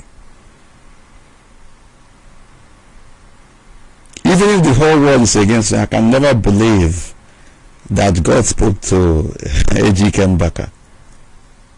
The worst disgrace ever. Father Mbaka, as a matter of fact, has the capacity to mobilize people, even in that Enugu axis where he is, against these corrupt practices, against these killings, against the slaughtering, against the beheading. And mobilizing people is not just one day, not 2 days. It has to be on a sustained basis. Father Mbaka alone is able to do this. Then how much more the whole of the Catholic churches in that contraption called Nigeria, the whole of the Pentecostal churches in the whole of that contraption called Nigeria? How about other churches that they have outside the shores of the contraption called Nigeria? How can anyone say that they don't have the capacity to mobilize and indeed rock the whole world and expose what is evil that has been allowed to fester in the contraption called Nigeria? Do you see why I am saying that they are responsible for what is happening? Because they have all it takes. They have all it takes to stop what is going on. Adebayo, or Bishop Adebayo, he summoned up courage to be on the street the other day, and unfortunately he did not impress people like me or and others. Although it's a good effort, But I don't know whether he was playing to the gallery, because that protest had supposed to be sustained. Not 1 day, not 2 days, not 3 days, not 1 week. These people have access to corridors of powers overseas. They have access to foreign missions in the contraption called Nigeria. I don't know what they are waiting for. Simple thing that you cannot do. We are not telling you to go and carry gun and start chasing these people. Some of these men of God and bishops and cardinals and all of them are general overseers. Some of them are elderly people. Mobilize young people within your midst, within your fold. Let them do this work. And we're not telling you to go and begin to kill people. Defend yourself against existential threat. Go onto the media. Use money to sponsor interviews and projects and protests through the media. Some of you have TV networks. Why are you not using it to project this evil to the whole of humanity? Most of you have access all over the world because you have different missions that you collaborate with. Why are you shying away from exposing everything that has been happening? Only very few people have been able to travel out of the shores of that contraption called Nigeria to make presentation, including IPOB, for avoidance of doubt, because we are just keeping quiet. Some of the interests that the United States government have against terrorism in the contraption called Nigeria in recent times, especially the killing of Christians, have been a combination of effort made by some Christians from Middle Belt, IPOB, and a number of consensus individuals. It is on record, and we don't need to begin to boast about this. And what is going on in the contraption called Nigeria is religious genocide against Judeo-Christian population. Whether you like it or not, you have a responsibility to do the needful. Why is the church so wicked? The church is supposed to be where the Spirit of God is dwelling, but it appears today that this is where demon has its foothold and abode. This is unbelievable. There are so many things that we are going to talk about. We are going to go into specific, different aspects of all this deception going on in the church in coming days and weeks ahead. Christians in different parts of the zoo called Nigeria, ordinary people, you need to wake up, especially the youth, because your future is at stake. How can an able-bodied man be going about like a remotely controlled robot, whereby your pastor is brainwashing you practically, deceiving you and making money out of you? A number of them have universities. And in the first place, those universities are supposed to be free because they were built by tithes, with tithes and offerings that people were making.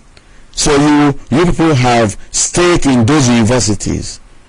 All of you whose bishops have universities in the contraption called Nigeria and who have been contributing both in tithe and in offering have legitimate right to demand that your children attend those schools, those universities, free of charge. But when you see the right thing, you cannot do it. You have the legitimate right to demand that your children are given unfettered access to those institutions of tertiary learning, secondary and university education. Unfortunately, those remain the most expensive, and you are paying through your nose.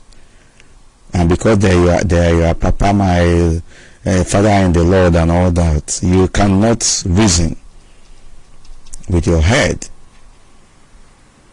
The worst aspect of it is that they are playing with your lives, with your security, whereby they are supposed to speak up, they are deceiving you.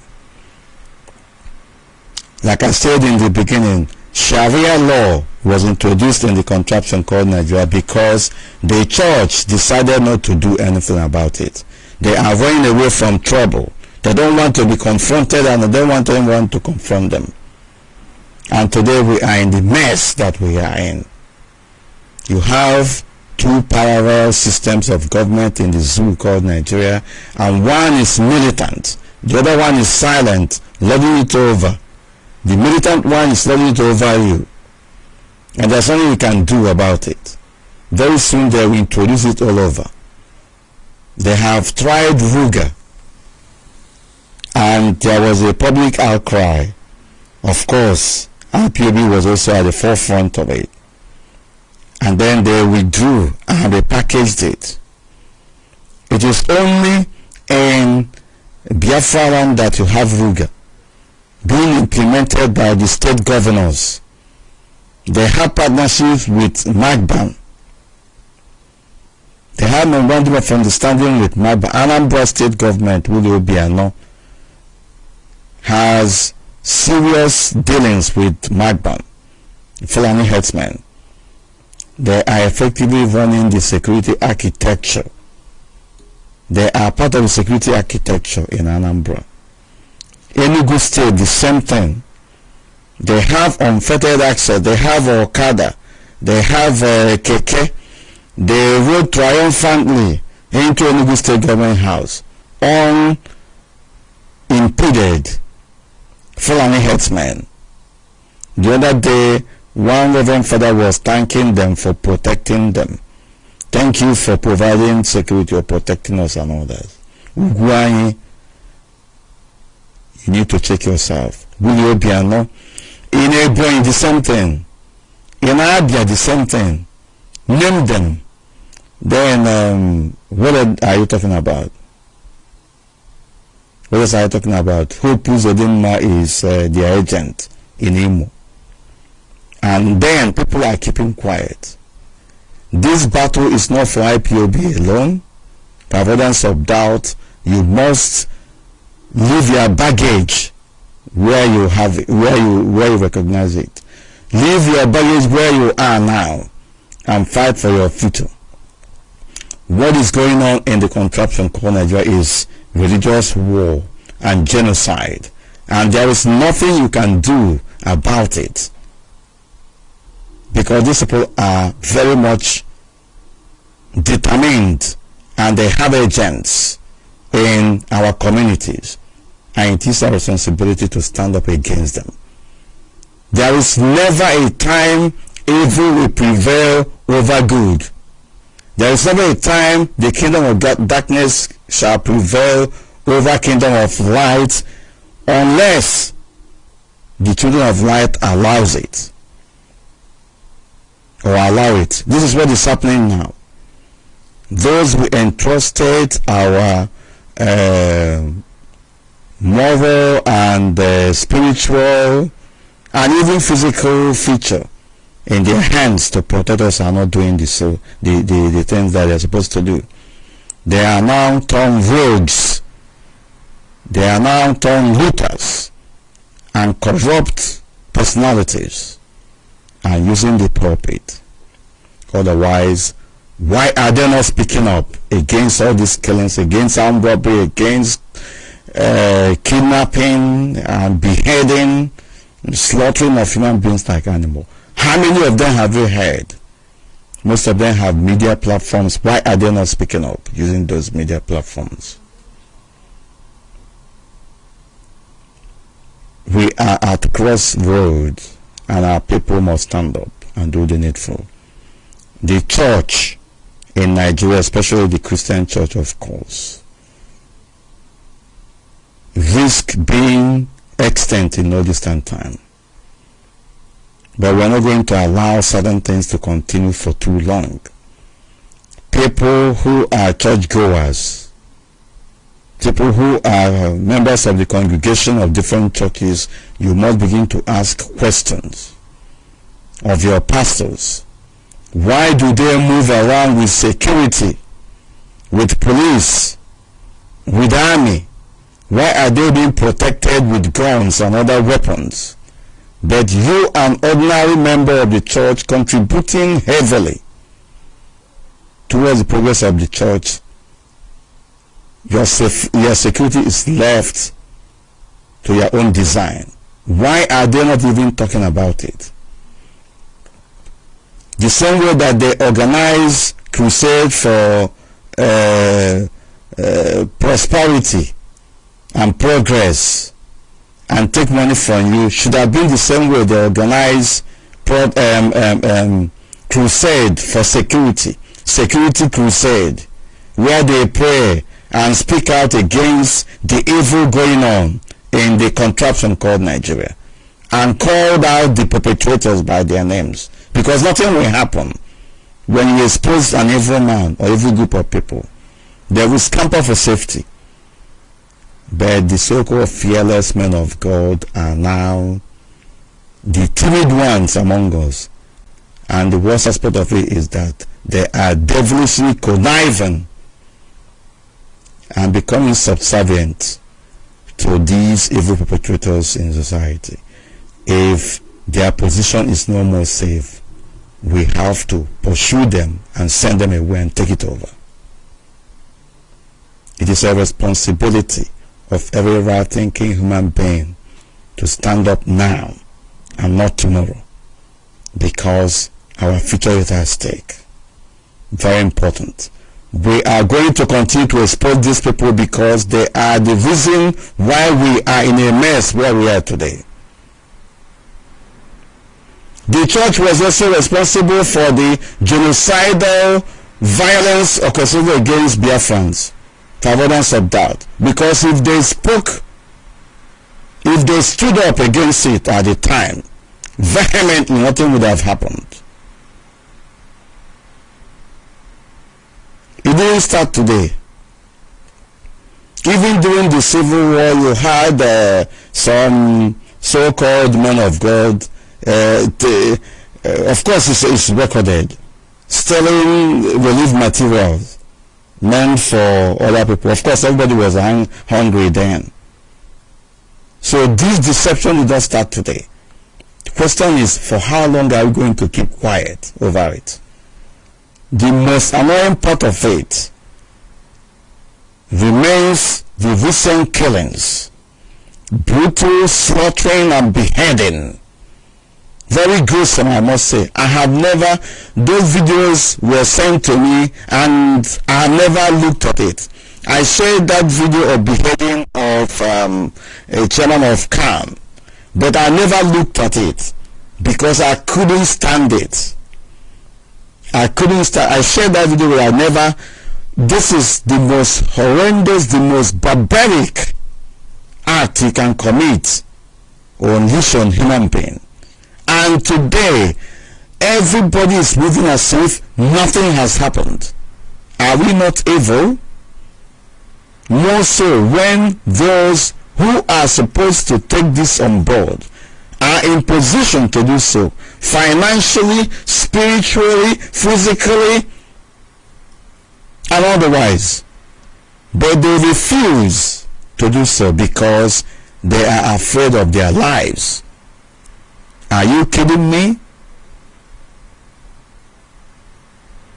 And people are keeping quiet. Today, a number of people went to church.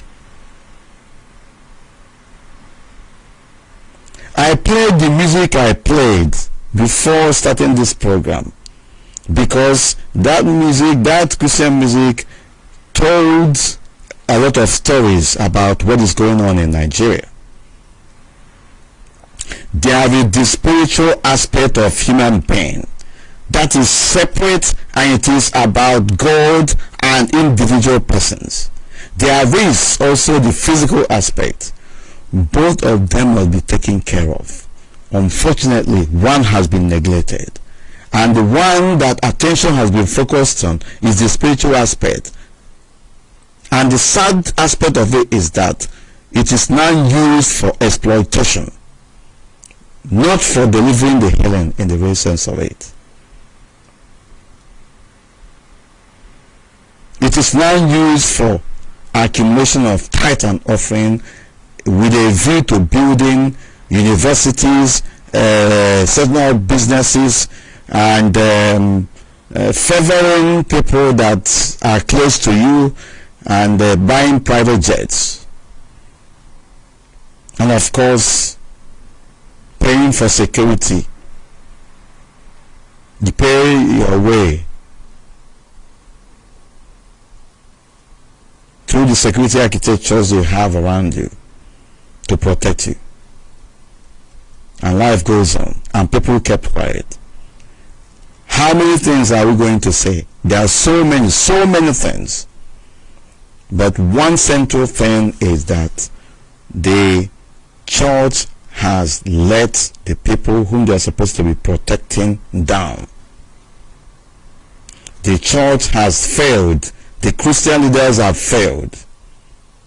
All of them must be chased away unless they begin to do the needful.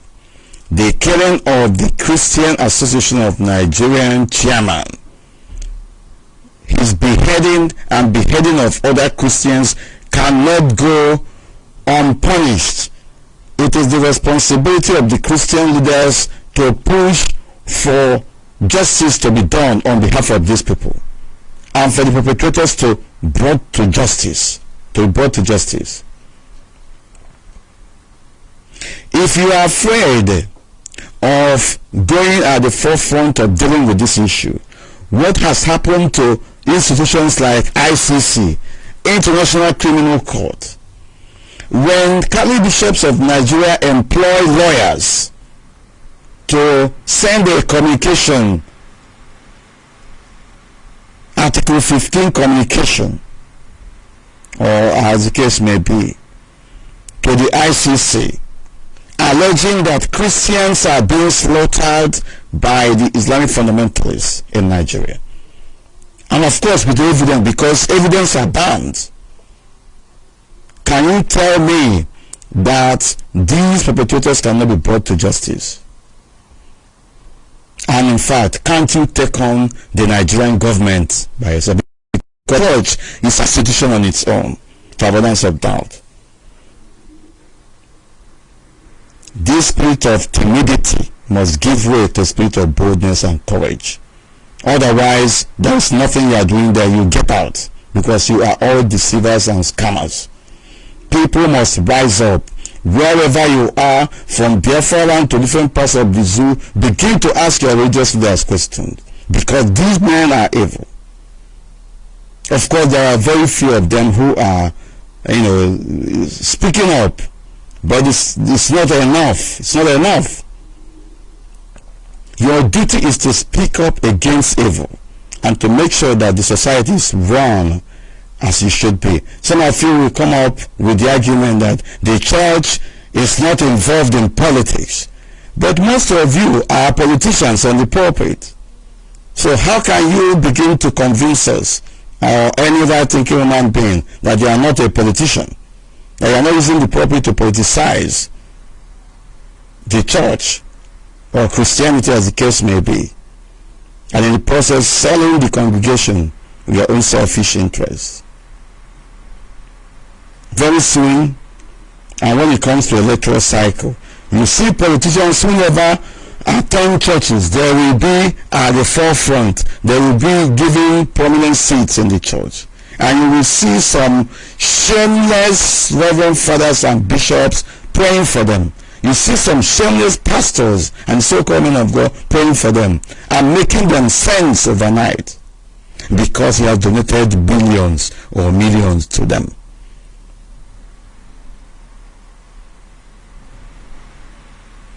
And then the last of Father Mbaka will tell you, if you don't come here, you will fail in your election. That is to say, the condition for succeeding in your electioneering campaign or your being elected will be dependent on if you visit Mbaka and he prays for you. So what happens to the will of God in your life? So does it mean that Father Mbaka and the rest of them can change the will of God? If God wills that this man must win election, or that he will fail, Father Mbaka can change it by praying. Can you begin to appreciate where we're coming from here? Some of you will tell you that if you pay higher money, you will get a better miracle. Prayers are now graded. You are prayed in a more fervent manner if you pay a particular amount. If you want big things to happen in your life, you pay more money. And they are doing this thing shamelessly in the public. If you want double blessing, you pay more money. And people are shouting, Jesus, I receive it. Pastor, I'm ready. I have done it already and all that. Horrible. If you want bigger blessing, bigger money. If you want smaller blessing, smaller money. Unbelievable. People should wake up. The voice of man remain the voice of God. And if you keep quiet, you will be disappointing God in the process. There is no God in providing your security. There is no God in Boko Haram terrorists bombing you to death, to extinction. There is no God and you are not protecting yourself. Because if you don't protect yourself, you will die. They will kill you and you will go to hell. If there is hell.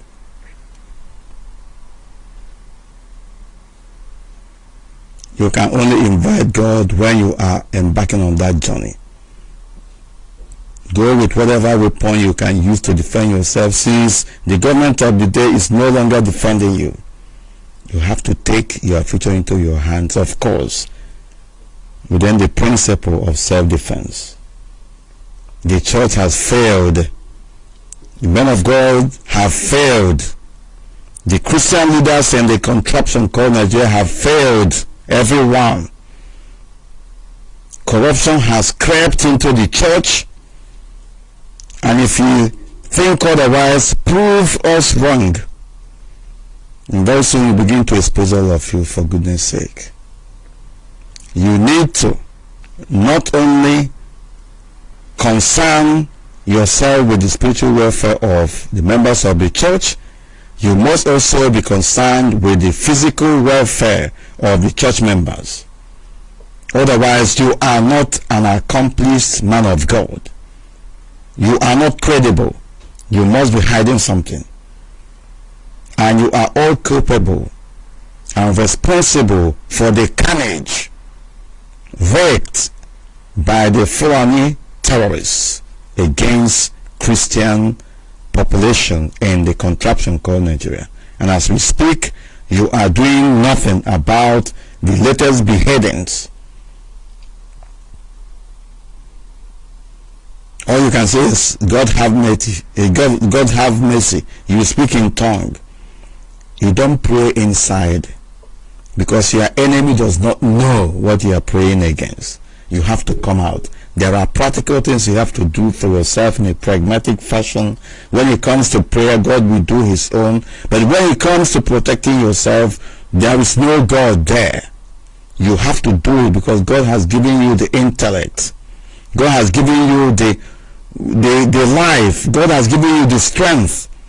He has given you every enablement to take care of the life that he has given to you. It is your responsibility to take care of that life.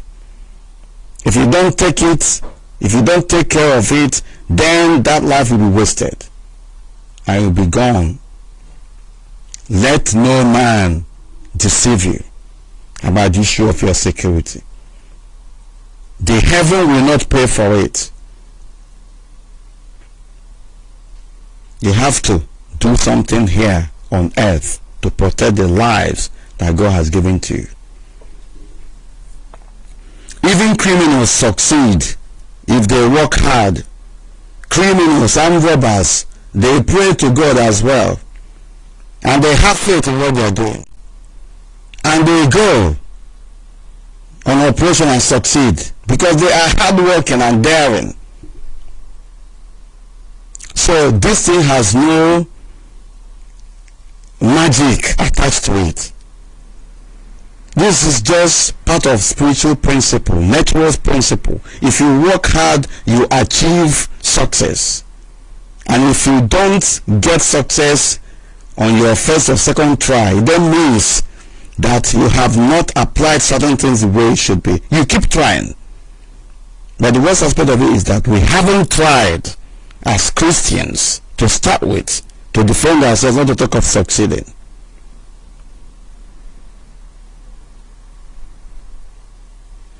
Armed robbers pray to go to operation and they succeed because they worked hard for it.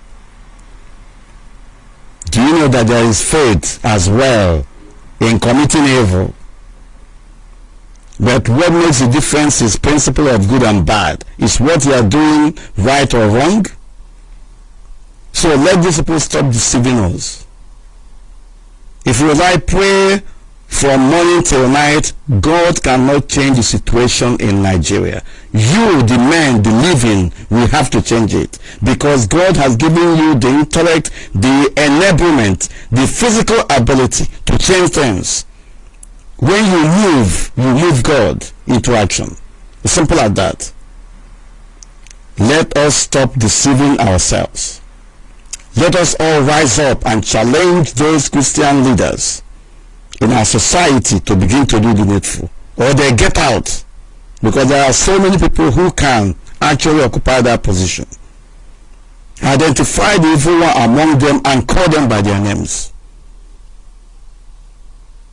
But as we speak, they are all culpable to what is happening. They are responsible for abomination. They are responsible for crimes against humanity. They are responsible for the genocide already committed in that contraption called Nigeria. We must act or we all perish.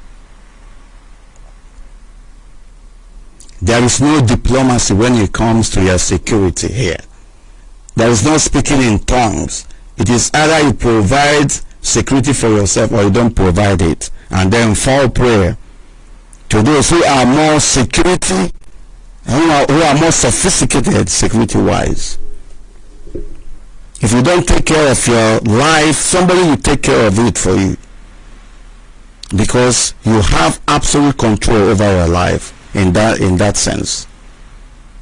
If you do what you're supposed to do, God is going to assist and help you. If you don't do it, then that's it. For God to be moved, we have to move God into action. We move God into action by our faith, by our determination, by our commitment to what we believe so much in. And you will see things working according to plan for you and for everyone. The security of everyone in the contraption lies in our collective ability and of course individual ability to do the needful. Provide your individual security against any eventuality.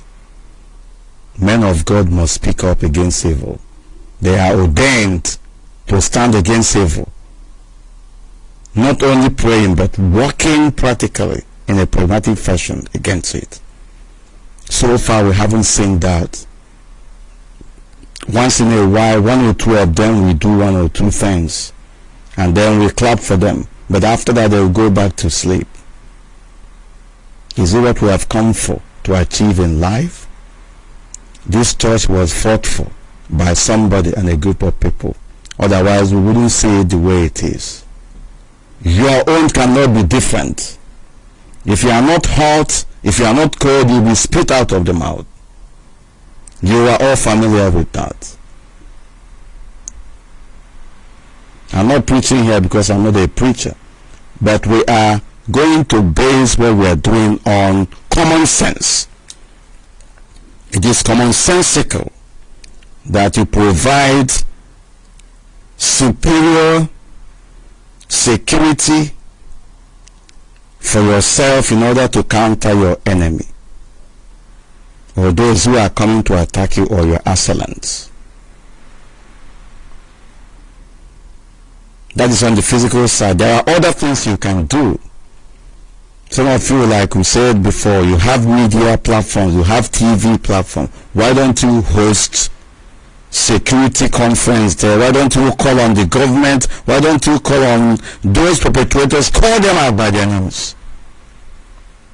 Why are you not organizing crusade about insecurity in that contraption called Nigeria? Because if you do, all this evil will flee. Why are you not making use of the diplomatic missions in that contraption called Nigeria? Some of you will tell us, oh, we wrote this letter, we wrote this, that, we wrote that. We don't want you to be doing it secretly. Come out in the open. Let people know that you are doing something. You can do more than that. Because you have the money it takes. You have manpower. Other members of the church can assist. You have doctors, you have lawyers, you have engineers. You even have politicians among you. Why are you shying away? Why are you that timid over commanding people or giving them instruction on what is good for them that they should do?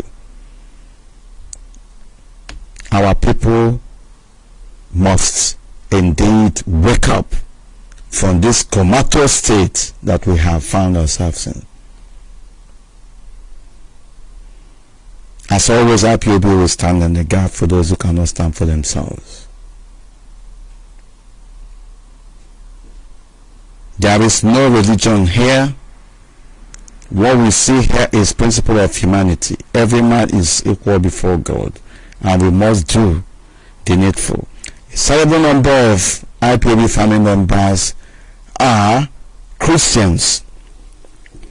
It is your responsibility that when you go back to your churches, you begin to task your pastors, your reverend fathers, your bishops on the issue of security of lives and property. Let them begin to be the doers and not just talkers. And outside your sphere, it is a collective responsibility that will mount pressure on these people that they do something.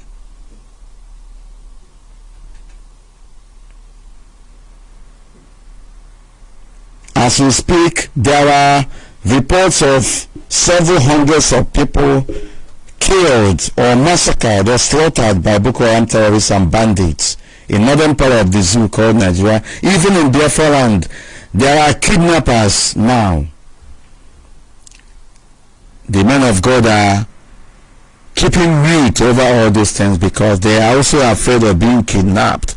Why are you afraid of your life? If not for anything, learn from the life of the chairman of Christian Association of Nigeria, I've forgotten his name, and the young seminarian that stood up until the last, and the young Christian from Plateau State that stood against all odds, even when they were threatened with physical violence. They stood till the end. Are you trying to tell me that their death can be in vain? And then you dedicate it to God to take care. You must be evil if you are planning along that line. You must be an evil man of God or woman of God or bishop or general overseer or reverend father for you to be thinking that the lives of these Christians slaughtered, massacred in a most barbaric form by these Fulani terrorists can just go in vain.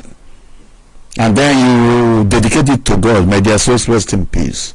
Your soul will continue to rot in hell, if there is hell, if you are part and parcel of this plot.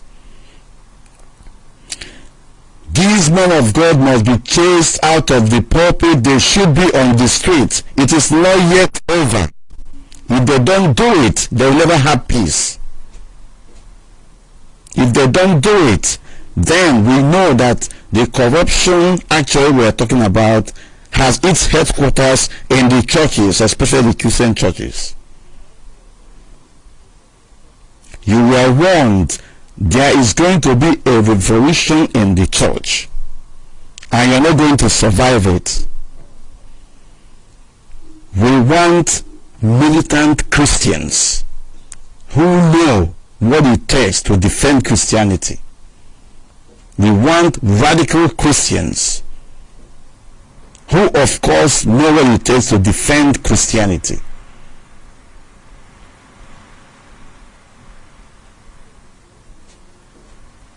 We are not telling you to go to war or to go and kill people.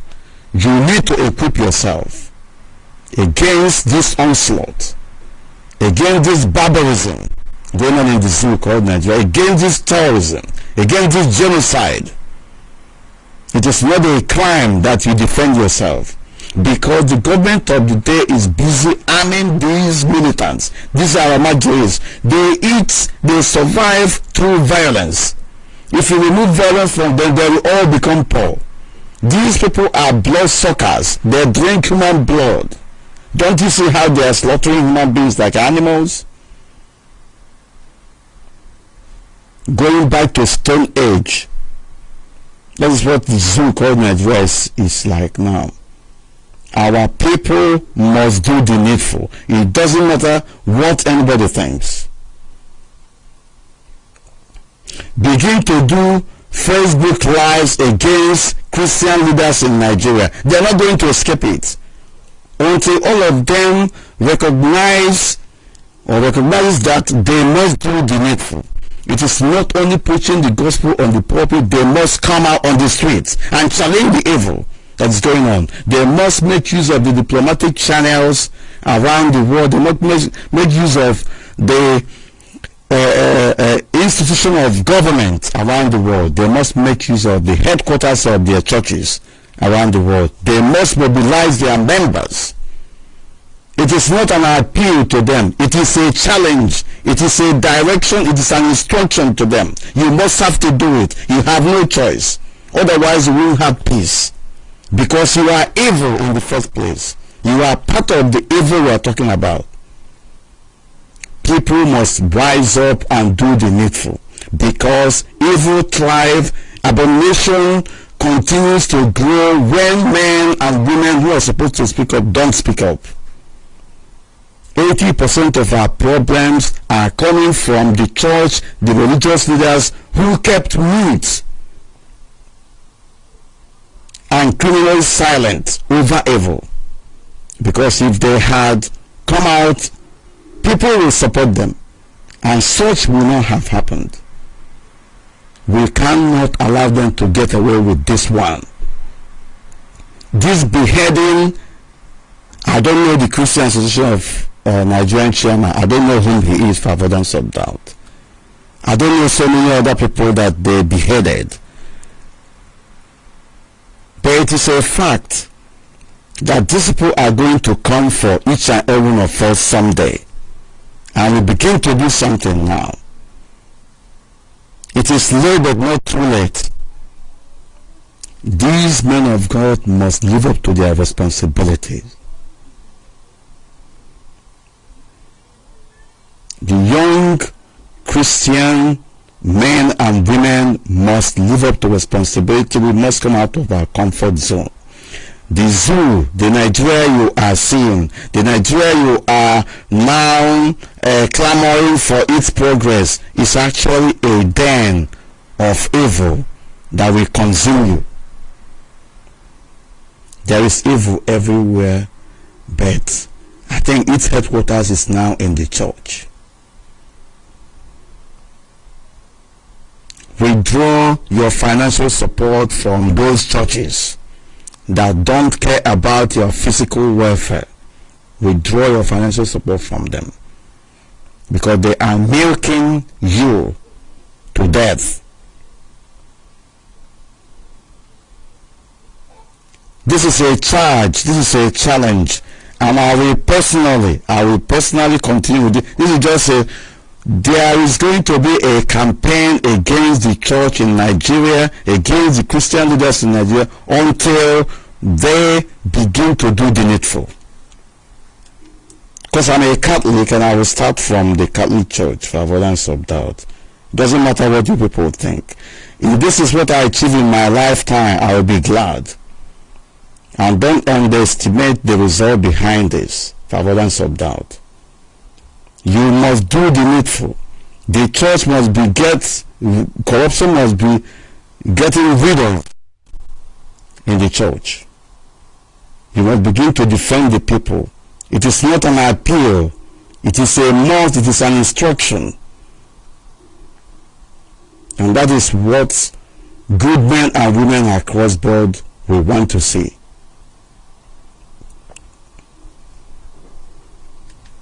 These deceivers on the pulpit must be exposed and everybody must run away from them.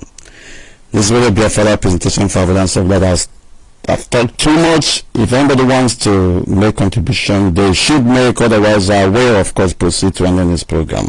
The number to call is plus 447405 964 447405 964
Right, welcome back. This is still Radio Biafra presentation. I'm joined by Mazi Okole all the way from the United States of America.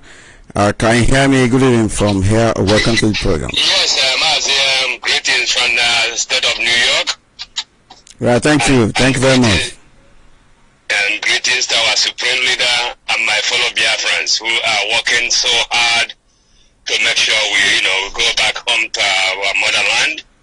And Mazi, in reference of your analysis, this evening, I've been waiting for this to come out for a very long time, because we've been waiting for the so-called man of God, as they call it, to be doing what they're supposed to do. But in the real sense, most of these people are agents of caliphates. Because when you look at their records, the investment they make in their life, you start asking yourself, where did they make all this money that they have been spent? Are they making it from the salary the churches are paying them? Or what the other sources where they are collecting this money? And you get to find out that these men of God, you call them, bishop, canons, archbishop, reverend fathers, pastors, and whatever you might call them. all these people are there for business. They're not there to save the souls. I'm from Nnewi now. Since Anglican Church, where I was born into, and some Roman Catholic places, they're doing Roman Catholic and Anglican Church now like a mushroom. You do harvest in every clan in your Omunna meeting. You do a harvest because most people don't go to the churches anymore. So they bring it to your Omunna, every Omunna from Nnewi where I came from. They do harvest there. At the end of the day, whatever they get, they submitted it to the church. And when you look at what is happening in our communities, like we are here in the United States, most of the charity is being done by the church. But you go to our places, individuals are the ones that are doing charities to motherless babies home, which is supposed to be a job of the church. And you see most of these mushroom branches, they're opening up Anglican, sub-Catholic to compete with Pentecostal. You see a so-called pastor or reverend, they will put in a congregation that is not up to 100. When it's time for them to go on a transfer, they want the congregation to buy them a car. They will make references to you for this person from that congregation. The people over there bought him a car before he left for transfer. And I guess some of them, young people, reverend, pastors from my places, and most of them have built two-story buildings. You ask under 5 years. You ask yourself, where do they get money they're using to build it? Because our people are so blind, they don't ask questions. They want quick miracle, which never happens to them. Somebody that offended their family members that are supposed to go and ask for forgiveness, they go and go cross overnight.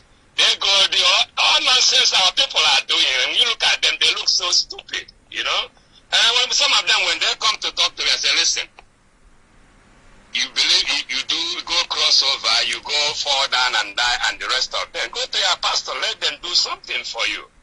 So, Mazi, I see how I put it this morning. Our problem are from our religious leaders. All of them are political minded. They're not there. Mazi, not all of them anyway. Majority. Mazi, I can tell you in Biafra land, any pastor that is under 50 years of old, those are the ones we need to work with. The ones that are above 50. I was one of the pastors that said they cannot give them, most of them 10 million. Do you think somebody that collected 10 million naira from Obiano will go and criticize Obiano? It's not possible. Yeah, what we're saying here is I'm talking about the killings in the zoo called Nigeria, the other corrupt practices and all that, and we also recognize that very few men of God or pastors and reverend fathers are actually once in a while speaking up, but it's not enough. They are in the minority. Majority of them are the agents of the evil. I understand you quite well. When we look at all these killings that are happening in our land, we know the governors in Southeast are being appointed by the caliphates, right? If you collect money from those governors that work for the caliphate, do you think you can go and criticize the caliphate or Boko Haram or ISIS? They're not going to do it because they are representatives. Of course, when you take the money, you do what they want you to do for them, of course. That's why none of them is speaking, because most of them have been contaminated. They have to speak now, or calamity will befall them inside that church. Mazi, you said it all. It's our people to revolt on them. If they go to church and they came into a church and nobody is there, they know their times are over. Those are the type of demonstration we have to do against all these evil pastors. When they come inside the church and nobody is there, they will start questioning themselves. And the next alternative they have is to resign. Because if they continue coming into the pulpit to preach and nobody is there, automatically they know people don't want them. But what do you think of our people? Most of our people want a quick fix. Some of them drink bleach so that miracle will happen in their life without going out there to look for something they can do to benefit themselves. Most of them can't even go and hawk something on the street, because our places now, you have to create a business for yourself. Nobody is going to give to you because we don't have no representative. So, Mazi, we get it all. And yesterday you mentioned about communication in our land, which we have set up some platform. But you know, when we started this program, a lot of kind of ice was putting on it, and it kind of make our people not waking up to the challenges about evangelism to our people. Because somebody called you up yesterday, was talking about radio. We have a platform that we was begging our people in diaspora that we need to make an effort. We don't need our people that are suffering already home to participate in this. You know, whatever, it's a free will donation that you can make through the zone where you belong on IPOB. They're going to give you IPOB receipt. That we set up a platform where you can set the receipt to know when we got enough money to put relay station in our places that doesn't get radio. Like in Nsukka, in Ebonyi State, in Akwa State, in Abo. All these places need a relay station. And we in diaspora have to get it done so that our people will be able to get this gospel. Because this gospel we've been sending out today is the same people that have access to the radio that are hearing it. And from Nnewi, radio doesn't speak it in Nnewi unless like 12 midnight to like about 3. You know, the signal we find. So one must be responsible for it. I've been told about this, but I don't know what's going on. But I think we have one or two challenges in that aspect. In reference of that, the relay station that we have in this area don't go a long distance. That's what we have a lot of that's the thing in London there. I'm trying to reach out to them. So we set it up that Nnewi and Onitsha province, where we have capable hand that will help to rescue other people, that their people are not coming out. But we're trying to emphasize more advertisement on this platform so that our people will come out and do the needful. Because all the killings is happening in Biafra and it's people that doesn't have access to the radio. By the time they wake up in the morning, 100 to 200 people is dead. Why? Because they don't know what is happening around them. So I'm just going to give out this number and I'll give space for other people. We set up this WhatsApp number. If you make a payment to the zone of IPOB where you live, you can send the receipt of your payment to this number +1 929 326 2733. And if you are not an IPOB member and you're a Biafran, you want to make a contribution towards this relay station project, you can go to IPOBinusa.org. IPOBinusa.org. So let me clarify. You're doing this thing for USA, right? This is for USA. Worldwide, because people in London are making contribution to it too. Okay, but I hope this will discuss. I mentioned about it. There are about 4 or 5 brokers, back that people in diaspora should make sure that they have 3 to 4 relay stations in their states. Yes, of course. Yeah, community-based efforts. Well. Yeah. So we're doing it. We got about 10 people from United Kingdom that contributed, from Italy, from Malaysia, from Japan, from USA here, but everything is going to the zones where they have their IPOB meeting. This WhatsApp number is to collect the information to know when we get enough money to start installing the relay station, the most important places. Okay, thank you very much. I hope everybody heard it. So we have to proceed because there are so many people calling. And they are being thank you for the time. Thank you very much. Mazo calling there. God bless you. This is Radio Biafra Live Edition. People are saying it's not all the pastors, it's not all the men of God and all that. And of course, that is what I've been saying here. What prompted my talking about this issue has been the nonchalant attitude of the people who are supposed to speak up about evil in the society. And then somebody was making reference to how about those who are castigating Christians and all that. Of course, that is not what I'm talking about here. Nobody has right or monopoly of insult. Religious politics on this platform or what we are doing is going to destroy everything. If you insult me as a Christian or as a Catholic, I will have to respond And then, if you think that you have monopoly of insult, then when I insult you as well, I don't know how this platform will be. So let everyone respect him or herself. What matters is principle of humanity. If you are castigating one religion or the other, are you better than that person to start with? So, but we have an existential threat that has encompassed, or rather has posed serious threat against what we are doing, against our collective endeavor as human beings. There is an issue with this phone. I can't even pick it, and I will try and do something very drastic. We will take this call from this other line is dropped.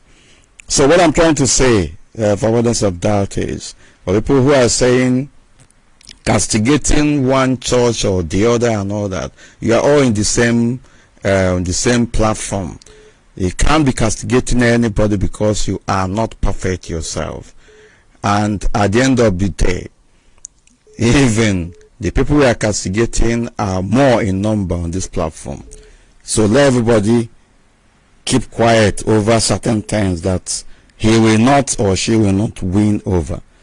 What we are here to do is to say the truth the way it is, and to make sure that what is inimical to our progress is sorted out.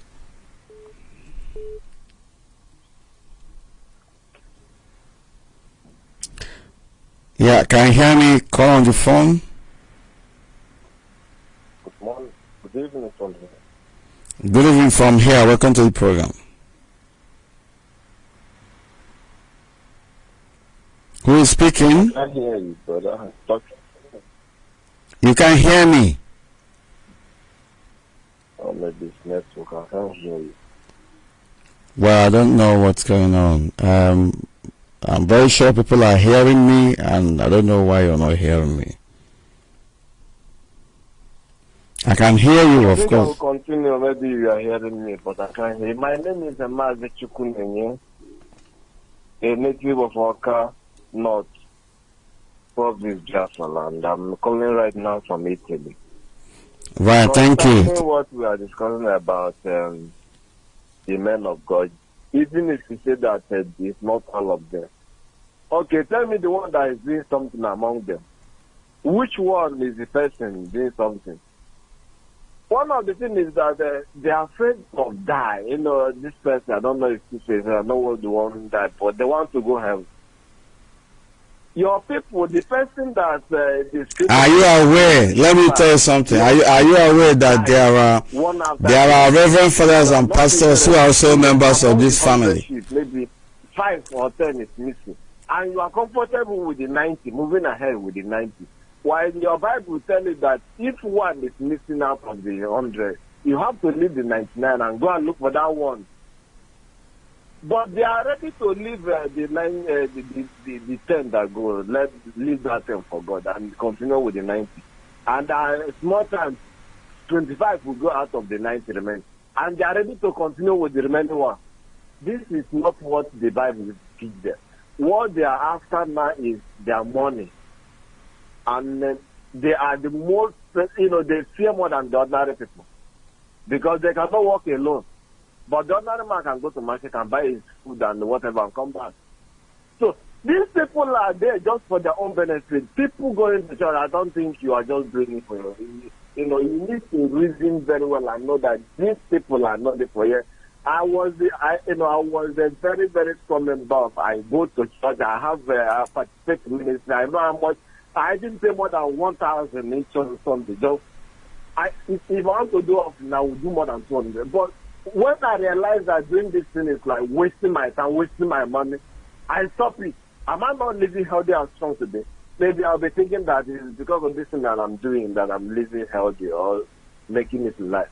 My people, all of us need to wake up, and those men of God are the major problem, because whenever they rise up and begin to talk, and they begin to put it in the camera, the Western people will be seeing it. It will not be like in IPOB, it's only IPOB. Of course. They need to wake up. They have what it takes. Outside are watching, they want to hear from them. They want to see what they will do. Now this man that carry banner, he didn't talk. He go a little this enter a motor. Is that a protest? Look at because of this ordinary visa, the man come out. But they still a can person. Maybe it's not his member. It's not the church of his own. Maybe that person is a good. As he been is his member. And this is the problem of the church in the let's say in Africa. I don't know. I never want to put interest in the Western here. Until they start to do something, this thing will never stop and will continue to increase. Let people start asking their pastor, their whatever question. Well, some of these days, the major pastor when I'm in on nature then. I'll stop following him up when I see that he's not talking. Until I see him talking, telling his member to go and I feel that they should never criticize the IPOB or whoever that is fighting for their freedom. Yes, you people are trying, but you need to do more. Open up. Don't be afraid of nothing. Nigeria can never in this life better. If as the days add, the problem will continue to multiply, not increasing, but it will begin to multiply. If it's 100 today, it will be 100 tomorrow. If that's how it continues. There is no amount of prayer that will stop what is going on unless we take action. He's not hearing me even. Thank you for this program.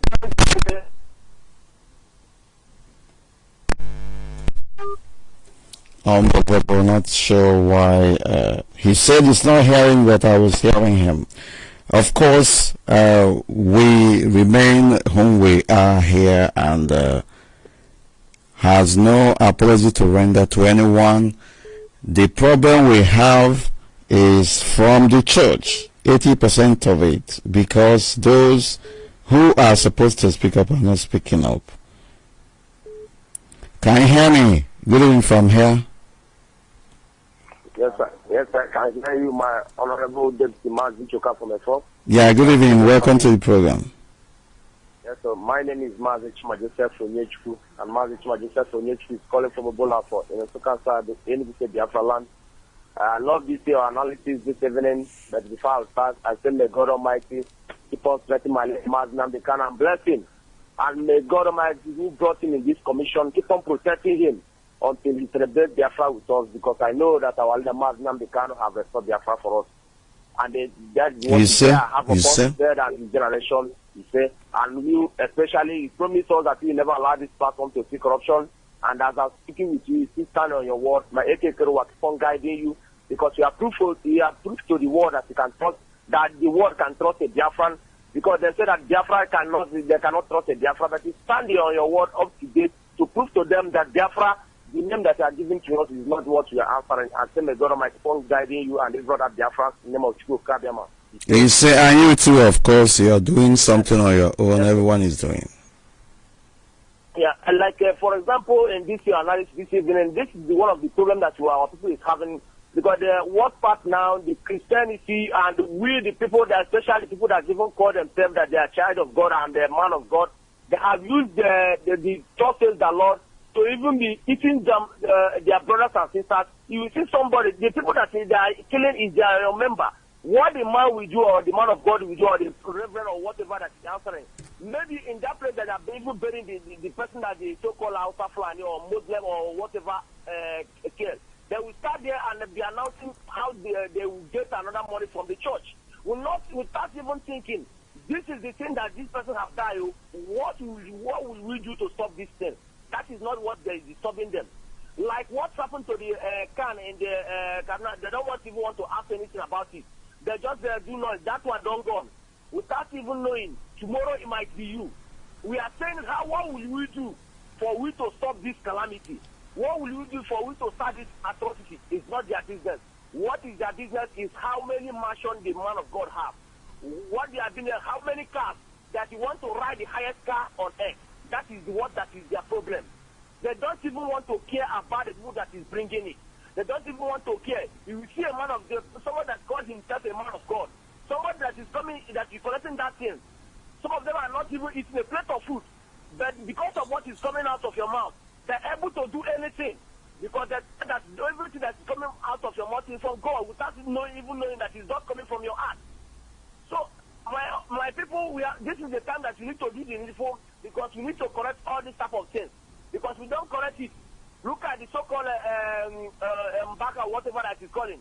This is how, if you go and watch that Baba of 2019, that is the Uzodingba or whatever that is his name is. If you see what happened that day, we know that is the day that they have that heavy deal with the so-called Uzodingba that they used to frustrate Imo State and do what they've done in Imo State. And this is the thing that when this thing starts happening, our people will be jumping up that all this thing is how God, or that is so says the God, and this is what God says. So, my brothers and sisters, this is the time, because this Biafra, we say that, our leader Mazunam can say that the Biafra, the agitation of Biafra, and when Biafra comes, Biafra is going to fight for those who cannot fight for themselves. Whether you are from Biafra or you are not from Biafra, we make sure that we fight against any injustice, whether in any part of the world, because we are for justice. So, and that's what I'm trying to say. Let's stand up and do the needful. Let's start talking about those people. Every day by day, like yesterday now, they're saying that bandits, they are no more calling them Boko Haram, but they call them now bandits. Yeah, they are changing their name to deceive those that they are the same people, and they are very well sponsored. Yes, like yesterday, 30 of them. This morning they are giving another list. Bandits, and this every day by day, it keep on happening. So my brothers and sisters, let's stand up and do the needful. Stop watching those people. Stop giving them your money. I for Mefor, remain blessed, and remain ever formidable. They will watching again. Look back from here. Still, your humble servant, yourself on YouTube. They will watching again. Good night. Thank you very much, and God bless you. This is Radio Biafra representation. Why we are releasing Boko Haram terrorists, the Nigerian military. They are releasing Boko Haram terrorists. Of course, we know they are releasing them and integrating them into the society, and they are taking up choices of jobs, military, police, civil defense jobs, and they send them to where the civilian populations who are not from the northern house of land extraction are, and they continue to wreak havoc. Just look at the level of brutality that the so-called Nigerian police, Nigerian SARS, what they are doing. You see that these are their actions, the brutality they met out, they are unleashing on their victims, are consistent with the method that Boko Haram is using. Very devilish human beings. Very, very devilish. And then in the face of all this, those who are supposed to speak up are keeping quiet and pretending as if nothing is happening. This is unbelievable, and we are seeing it in our lifetime, and it is not about keeping quiet this time around. The beheading of the chairman of Christian Association of Nigeria and the other seminarian and a whole lot of other people remain a pointer, or remain pointers that must not be swept under the carpet. And these people, their lives cannot be in vain. Their lives cannot be in vain. Nigeria is going to implode. The churches are going to implode if the so-called men of God and the women of God don't speak up. This is unbelievable. It is very, very unbelievable that this is happening in our lifetime, and the people who are actually encouraging all these things are the people who are supposed to know better. And we are here to say the way it is. I don't know, can you hear me? My goodness.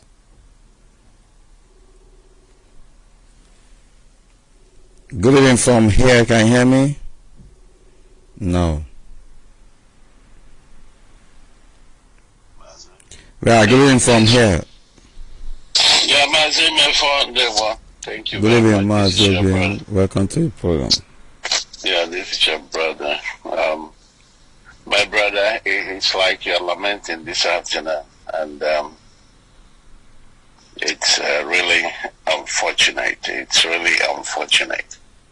But all I can tell you, my brother, is before you continue to lament, I will refer you to 2 Thessalonians 2, chapter 2, 2 Thessalonians 2, 1 to 11. You can see that this was written thousands of years ago and today is in place. This is the reason I tend not to talk too much. I tend not to get too frustrated when it comes to talking about Christianity, which some of what's fond of doing, because one thing is clear. There was this man called Christ. We have known that his name is not Jesus, but Yeshua. And he once walked on the surface of this earth. And according to the scriptures, thousands of years before my great-great-grandfather was born, it was written that the Son of Man manifested, the Word of God manifested as man, and that man walked on the surface of this earth. And this is what we were given as fundamentals. And studying this man and reading about this man, I don't know where he has contravened or contradicted himself as far as the Word of God that was handed over to us. I don't know where the same our Lord Yeshua have contradicted himself with the words and his works. He came that we may live. And according to the scriptures, he's going to come back again. Whether we know it or not, one thing I do know is there's so much that we don't have control of. That's why as much as we think we are so powerful, one day, as much as that power you think you have, one day you go down 6 feet. If your tradition is going down 6 feet. If you are going to be cremated, you'll be cremated. If any form of burial rights will be given you, you'll be given. And that's going to be your end. And this thing does not happen to the rich only, or the poor only, or to the handicapped, or mentally or physically challenged. It happens to everyone. So, as much as our people get so frustrated and sometimes we go out of hand talking about Christianity or Christ, I have learned to apply restraint on myself. And every time most of the time that I come to the radio, I make reference to this very place in the scriptures so that our people can understand that what is happening in our land today did not come out of the blues. It was written. Okay. Of lawlessness. Yes, Mazi. Okay, go ahead, but I need to say something. And then... Yeah. Yes, go ahead. Okay. So, in line with what you're saying, you are lamenting, you are crying out. I'm not lamenting. I'm just saying. You're saying something. How come these people are quiet? These people that can take this message, how come? Yes, because all of a sudden, these men are no longer doing the work of God. That is what you are saying this evening. Maybe lamenting is somehow too strong to be used. You are asking a question. How come these men disappeared? How come these men are not saying anything? In the wake of evil right in our face, before the killing of the chairman of the clan, we forgot that we're killing in Enugu. A reverend father was killed, and nobody else did but the house of Fulani and the Fulani, not ours. Of course. We saw a lot of things that are directed towards the Christianity. Bombing that started, it didn't start yesterday, it started all the way from 2011 all the way till today. And all these men are quiet. And these are men that are expected to face this truth face to face according to the teachings of our Lord Yeshua. These are men that are supposed to confront this evil. And they're not saying anything. And even when they come to Washington here, some of them will be talking about getting money to go and support orphanage. And the orphanage they are supporting is the orphanage as a result of violence directed towards Christians. When you ask them question about what is happening in Nigeria, they will change the whole concept. They're talking about displaced people, internally displaced. They need money to go and give the internally displaced. But they are not interested in stopping what in the first place caused that displacement. The internal displacement. That's what I'm saying here.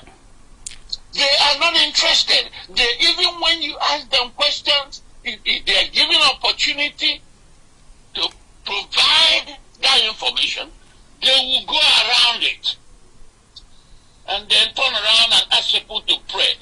I mean, at this point of time, if this thing has been happening to people, maybe in the congregations and everything. Now, within the last month, we have these attacks on clergy. Both the seminarian, the young man that was killed because of his belief, and we have this Christian Association chairman. And isn't that surprising that if you go to church today, that you will still see people sitting in there in the yes, of witnessing it's still happening. This man was beheaded right in front of everybody. What are we not seeing here? And people are still calling for prayer. Prayer for what? It's exactly what I'm saying, that you have to defend yourself. I mean, you have to talk about your physical, people are being deceived, in so many ways. What I'm saying in essence is, these are the custodians of truth. If you think about truth and how it is manifested, first of all, you will think about, what comes to mind, those who preach the gospel, those who are community leaders and all that. In the face of the killings, the beheading, which was very gruesome, that one, I don't even eat certain things again, because the whole thing, I've never seen anything like that before. Nobody has it. So, and then everybody's going about as if nothing has happened. Nothing has happened. You will see people in church today. Both the people that are going and the people that they call men of God. First of all, I've said it so many times. I don't know where we have managed to begin to call someone man of God. That's one number one. Of course, I'm using that. It's a popular expression anyway for anyone to. It's wrong now, my brother. It's wrong. Men of God in quotes. Because if they are men of God, what does it mean on the other side? that all of us that are... Yeah, they call themselves men of God, so we need to examine what they are doing. Now, okay? Then all of us becomes men of Satan. That's why they have this so much power that nobody questions what they're doing. But every time, man of God, and they're collecting your money, they're brainwashing you, and they're calling them man of God. Do you see the one they denied visa in America, where he was organizing a rally? Because he was denied a visa. That's why he came out and he was walking around Abuja with policemen surrounded him. What's his name again? Adebayo, right? Adebayo. He had a rally, insecurity. And they are walking around. No, he's not going to... And that was for a day. You know, for just one day, and he will go back and start collecting money from him. And the rally was called because of what? Because he was denied visa. Nothing else. Okay, so we are the congregations and the people that are giving them this name, men of God. Before, is it not Canon or Father, priest, people who work for God, who come to serve? When you serve God, you're serving the people. I remember those days, what these people do in the communities that they are said is to make peace, to make weddings, pray for the sick and everything. They visit all those days in different homes. They come to the pulpit and they say the truth, and everything is going accordingly. There's peace in every town. They settle the strongest disputes. Today, just like I heard Mbadike say, they have been given money because the government now controls them. That's why they cannot say anything again. Even when the government is killing everybody, these people are not going to say anything. One, if they are not ready to give up where they are sitting. Secondly, they know that if they say anything, that they will be either killed or removed. They will give it up. They will give it up. We haven't had the Pope or that's what I'm saying. I mean, all these people. That's what I'm referring you to. 2 Thessalonians 1:11. So you will know that this thing that is written. During the end of time, things like this will be happening and all that. But it doesn't. Yeah, but it doesn't also stop people from saying things about it. Just like what we are doing now. My brother, what we are doing is because you are one of the elect. You are able to see beyond what is the general delusion that has covered everybody. Go and study that place. You will see exactly what I'm saying. Yeah, okay, of course. What we are crying out, here, it seems like, nobody have understanding. If you come to our communities here in diaspora, you're talking about what we're talking about. We're talking imminent danger, my brother, and people are laughing at you. I'm just wondering, how is it that the Pope has never come out to speak openly about all these atrocities, the killing of Christians in Nigeria, but they have spoken about Iraq and other areas. I'm just wondering, and so I'm placing the blame on the shoulders of the so-called bishops and cardinals. Some of them are in Rome. Cardinal Arinze is there.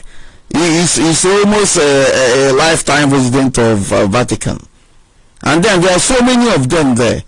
And then you have the Church of England, you have Anglican Communion, then you have the Christian Association of Nigeria. I think this is in a context, and this is quite different from people who come up and castigating Christianity, telling Christians they are this, they are that, and all that. That is not what I'm talking about.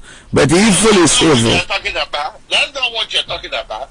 But I'm saying that part of the reason the brothers do that then is because they don't understand that this thing was written. That's all I'm saying. Right. This thing is going to happen. This thing that is happening now is It's not going to be. It's not supposed to be a surprise, right? It's not supposed to be a surprise. That's what I'm Right. telling you. So in other words, I'm reinforcing that we are staying where we are staying because we should count ourselves privileged that God in heaven is using us to see this evil and speak about this evil. Okay, Definitely. Like thousands and millions of people, for instance, when he came back, everybody knows that guy is a criminal. But if you go to his land now, you will see thousands of our people that are being taken over by this spirit of delusion.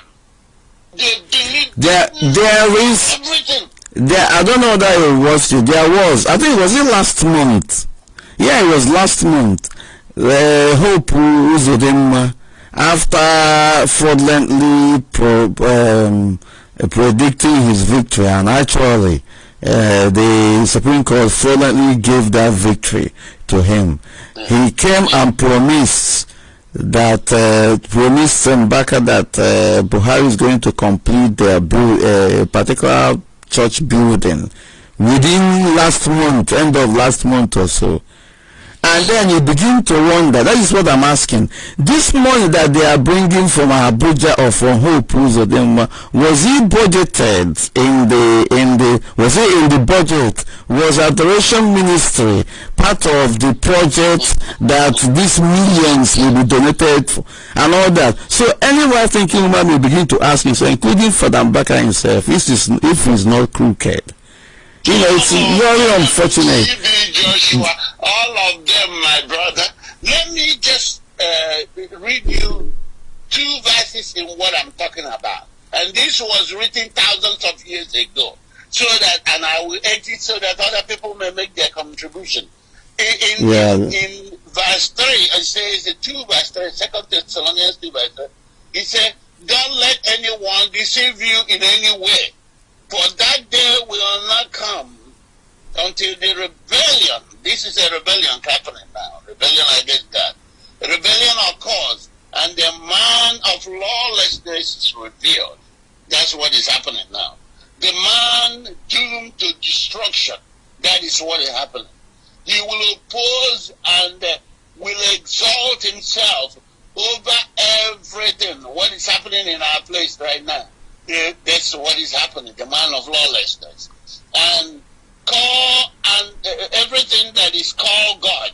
Remember, they permeated everything, both from Pope, the Archbishop of Canterbury, all of this evil, this lawlessness, that man of lawlessness have taken over them. And that everything called God or is worshipped, so that he sets himself up in God's temple, proclaiming himself to be God. These people, this man of lawlessness is a spirit that has taken over all these people. That's why people are looking at evil in their right eye, looking at evil directly, but they cannot say that this is evil.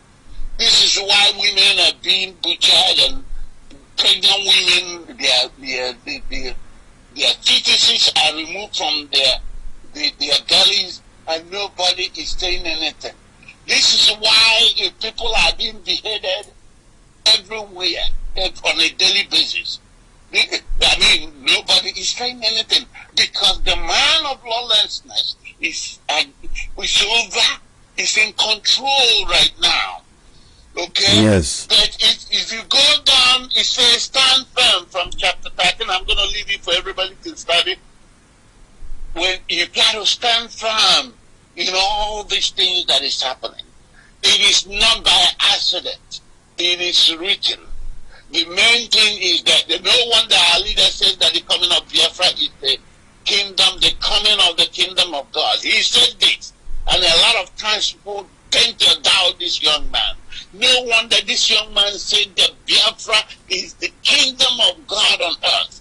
Okay, and now this is not being too religious. And no wonder this man tells you that the God told me to tell you. Whenever he says, I said, I want to pray.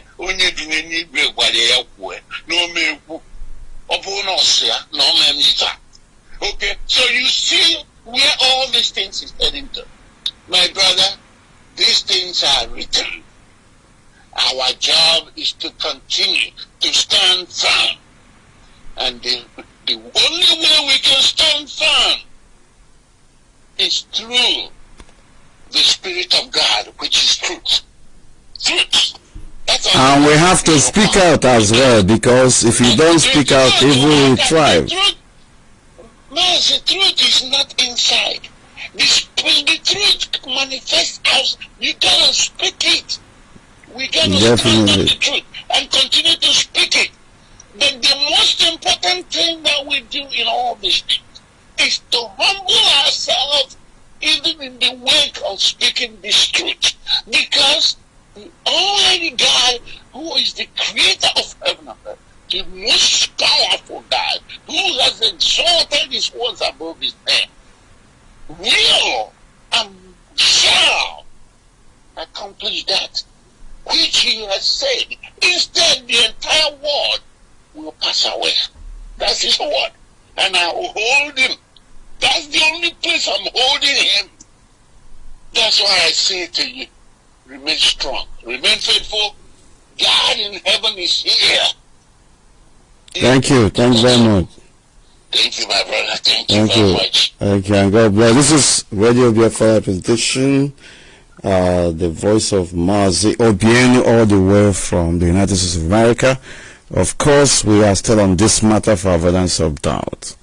Evil has thrived and has taken root, has grown wings and legs and hands, and they have lived among us as human beings. And that is the reality of our time. The number to call remains +447405964146.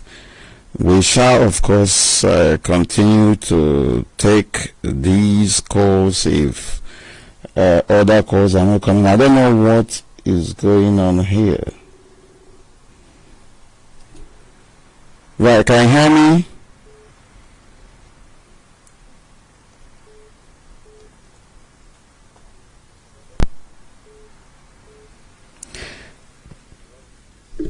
Right. Good evening from here. Welcome to the program. Good evening. Yeah, good evening from here. Good evening, Deputy. Thank you and welcome to the program. Thank you so much. I thank the Almighty God for what he has been doing for us. I thank the Almighty God for the burial that was just concluded. May the hand of the Almighty God continue to be upon every IPOB member. You see? And guide and protect each and every one of us. You see? Or we all shall see Biafra. And guide and protect our Winyendu. You see? The heart of a lion. He's already a lion. He's already the Almighty God has given him that heart to be able to go through with this misfortune. May he continue to guide him, guide all the whole family members. We pray all this in Jesus' name. You see? One more squad, I greet you. What you're doing for us is great.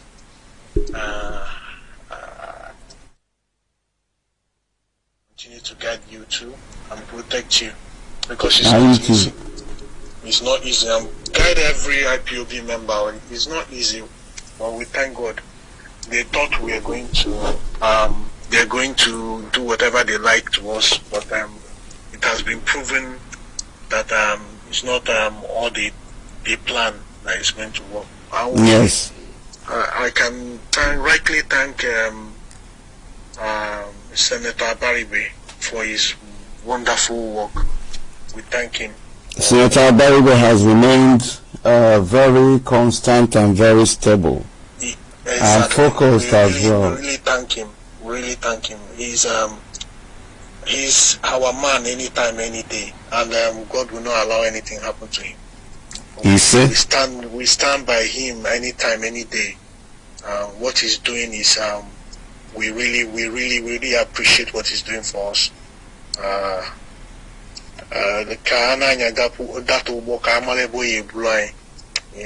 We know that things are working to the glory of God and to our own favor. Yes. They know who our leader is, and our leader has shown that he's the commander of IPOB. He's the leader of IPOB. He gave a standing instruction, and that standing instruction was carried out. Definitely. Nobody can take it away from him, and never will anybody take it away from him. So true, so true. One and the only leader that we have as an IPOB leader. Mazi, I don't really have much to say. It's just for me to thank our people for participating in that burial. It's not easy. What they did was, we are very, very grateful. We all of us that is in diaspora is very grateful for what they have done. So Mazi, yes, thank you. we appreciate them. That was a successful one, and may the souls of our father, our mother, His Royal Majesty, Iswwa and Ansaru will continue to rest in peace. Thank you very much. Thank you so much. Thank you, my deputy. Thank you. God bless you. Bless you too. Call on the phone, can you hear me? Good evening from here, go ahead. Hello? Yes, hello.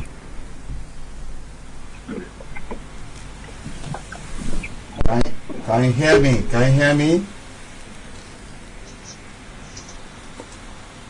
Can you hear me?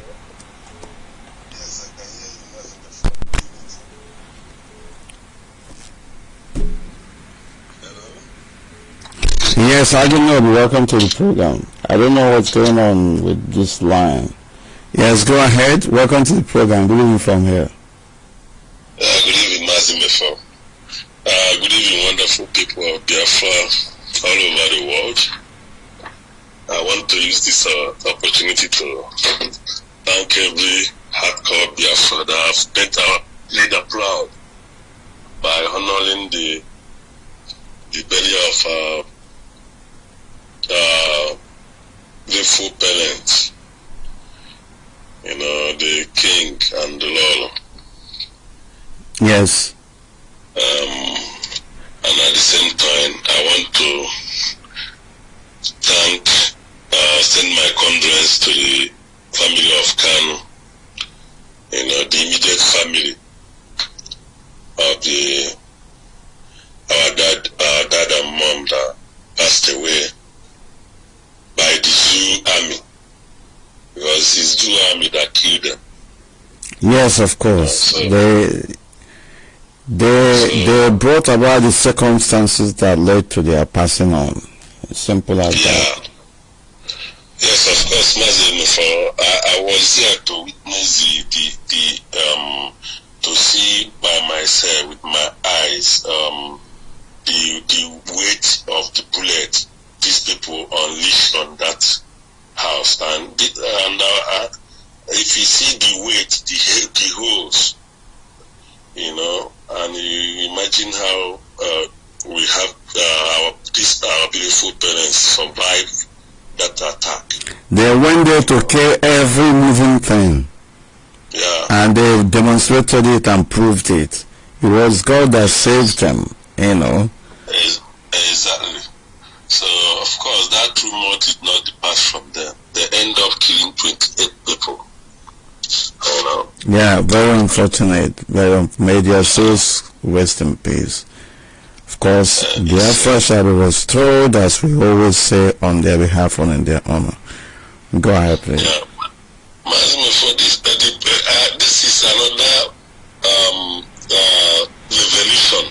We call it revelation. In short, the main problem you started this evening about this priest or bishop or the Reverend Father or the so-called men of God in Biafra land or in Zoo generally, because these people are they are the cause of our problem. Okay, somebody like Alhaji Mbaka opened his his mouth many years ago. He started it from Imo State.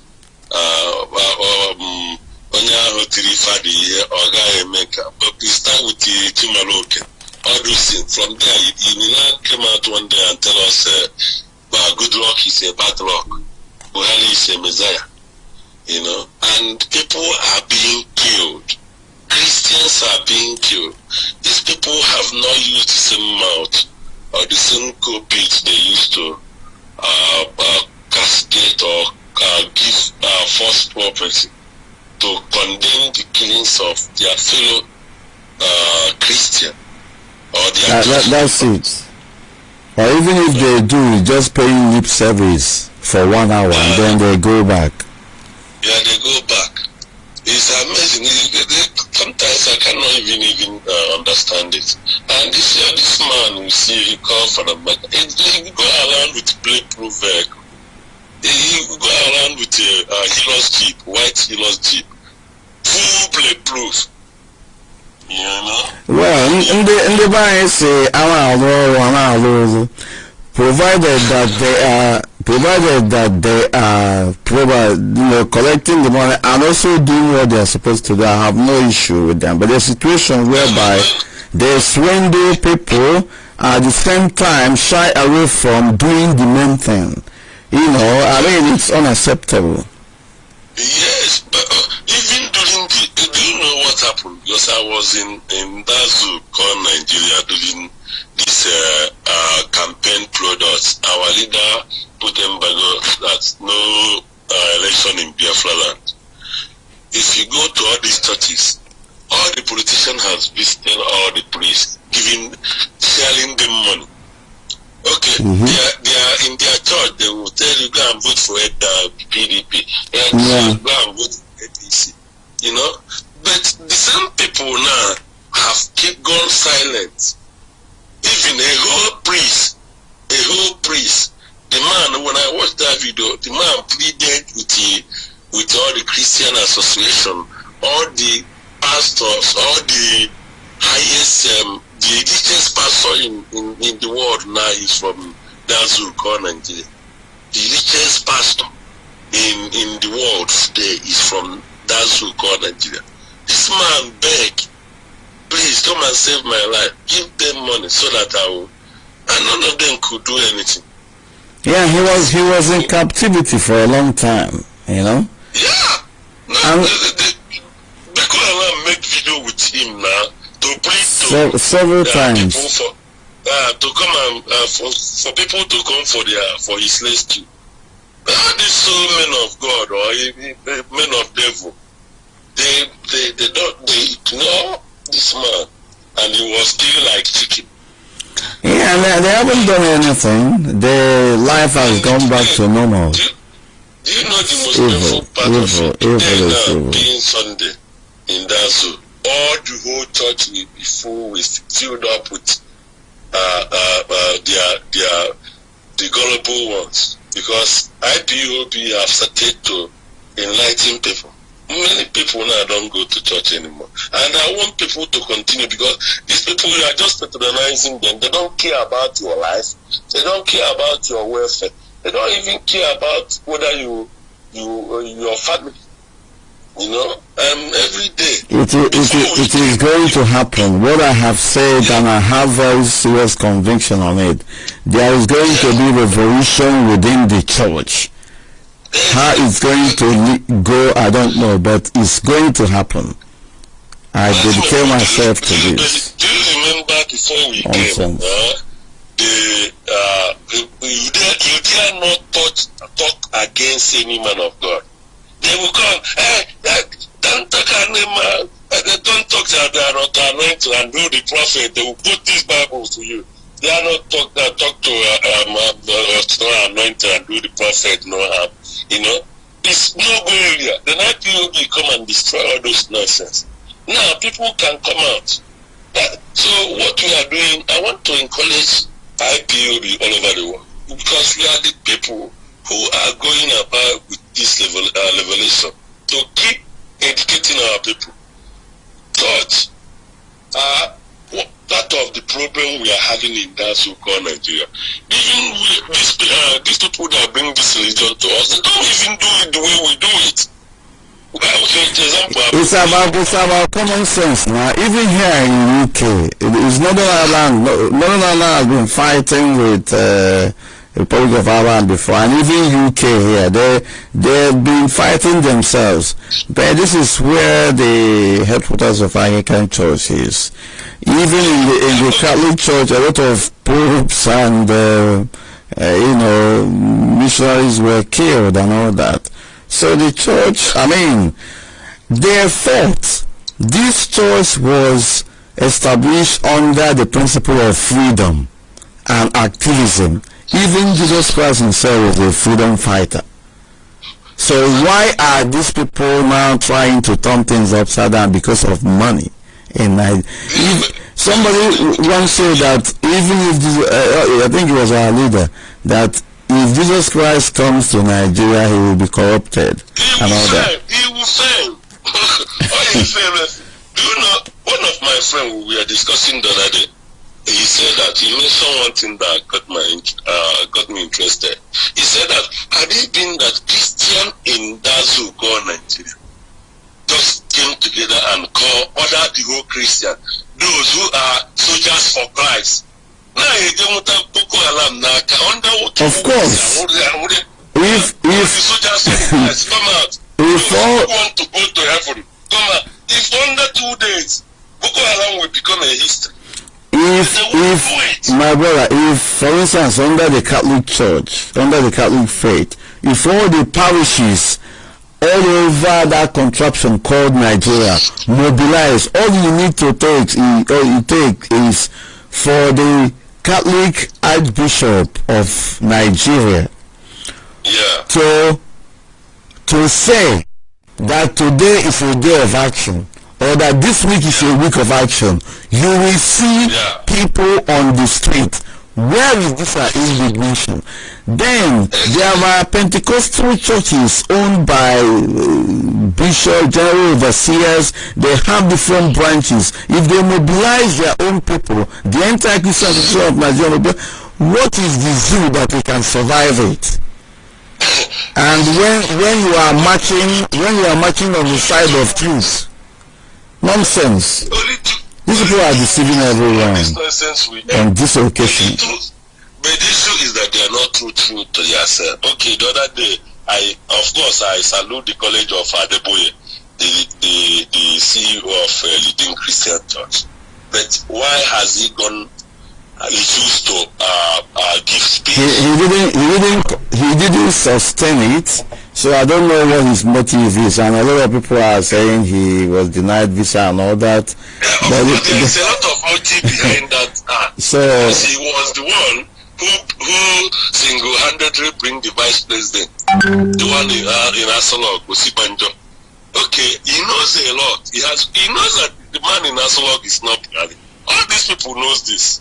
He has gone mute. Okay. He was the first pastor they killed in Cuba or somewhere in Abuja there. Is he not a leading Christian pastor? They killed.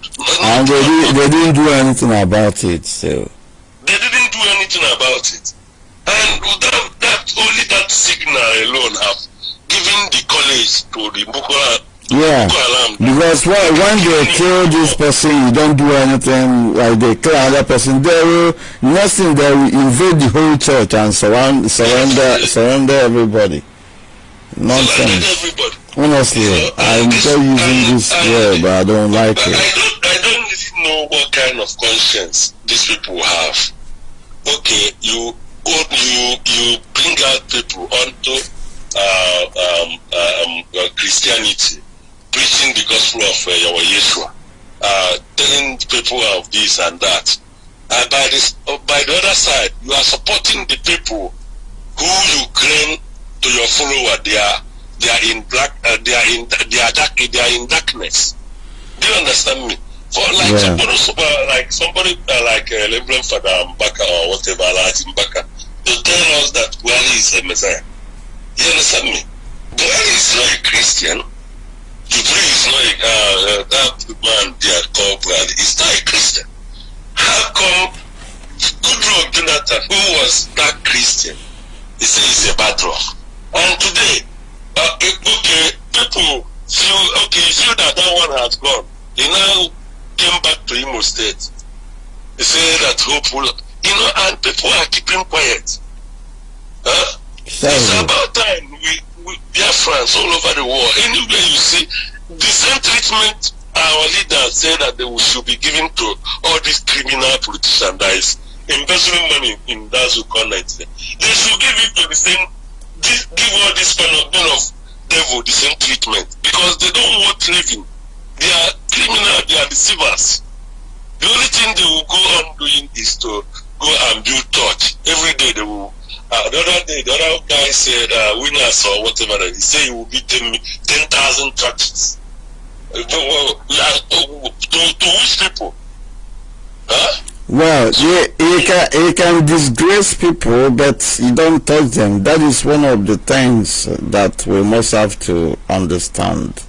It's not about, there are people doing certain things that I don't know. But anyway, that is not what we are talking about today. Of course, he said they are to disgrace them, to tell them in their face, because before they are untouchable. Touch not my anointing and do my prophets no harm. That is the only verse in the Bible they used to intimidate their followers. Until IPOB came and destroyed all those nonsense. People can be bold enough now to tell all these criminal pastors, both politicians, that what you people are doing are evil. Before nobody can say it. You dare not say it. And people are dying every day. So it's about time everybody, every Biafran should, if not anybody in that so-called Nigeria, as far as you are a Christian, this is your own fight. And this is a fight for all Christians, because what we're experiencing is religious genocide. Religious genocide. It's not even about IPOB. What have you done what have you said? Which public opinion? During good Lord Jonathan, this Bakali, or this Bakali, or what they call it. Bakali, he live elevation, Now good luck is this one. But today, everybody have gone mute. Everybody have gone mute. And people are keeping quiet. Of course, you've said it all. I don't know, and I concur. Thank you very much, and God bless you. Good night for you, sir. Thank you very much. This is really Biafran representation. A lot of people are still wanting to call, but this line is not very stable. I don't know why. Next call on the phone. Can you hear me? Call on the phone.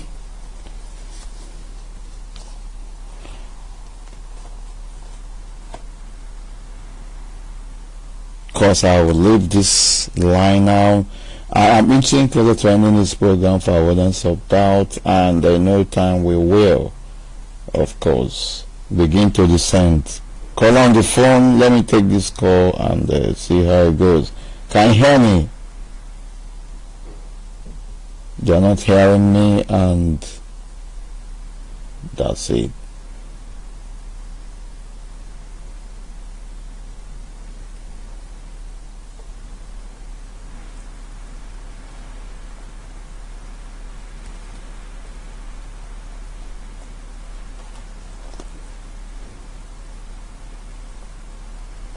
Unbelievable. It is not coming through.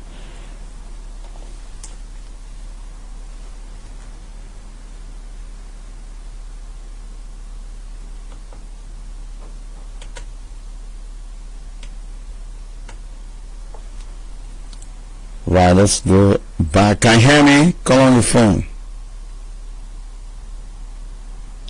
Call on the phone. Can you hear me? Hello. Yeah, good evening from here. Welcome to the program. Can you hear me? Can you hear me? Unbelievable. Call on the phone. Can you hear me? Those are about to say, can you hear me? I can hear you. I don't know what's going on this line, to be honest. Can you hear me?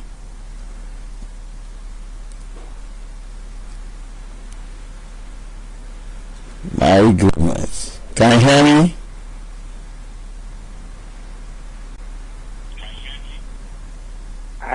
Well, I can't hear you, but maybe I should continue. Yes, go ahead. I don't know. The line, but I have to continue.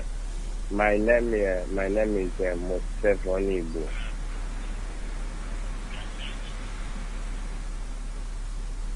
I think it's better I continue. I can't hear anything, but I know that I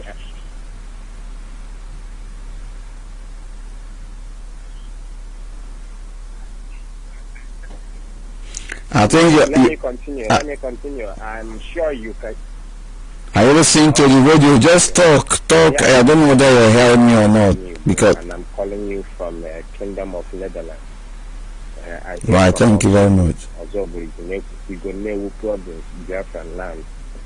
I must say, keep you and keep our leader and keep every IPOB officer and Biafran in general. And most importantly, help us restore Biafran.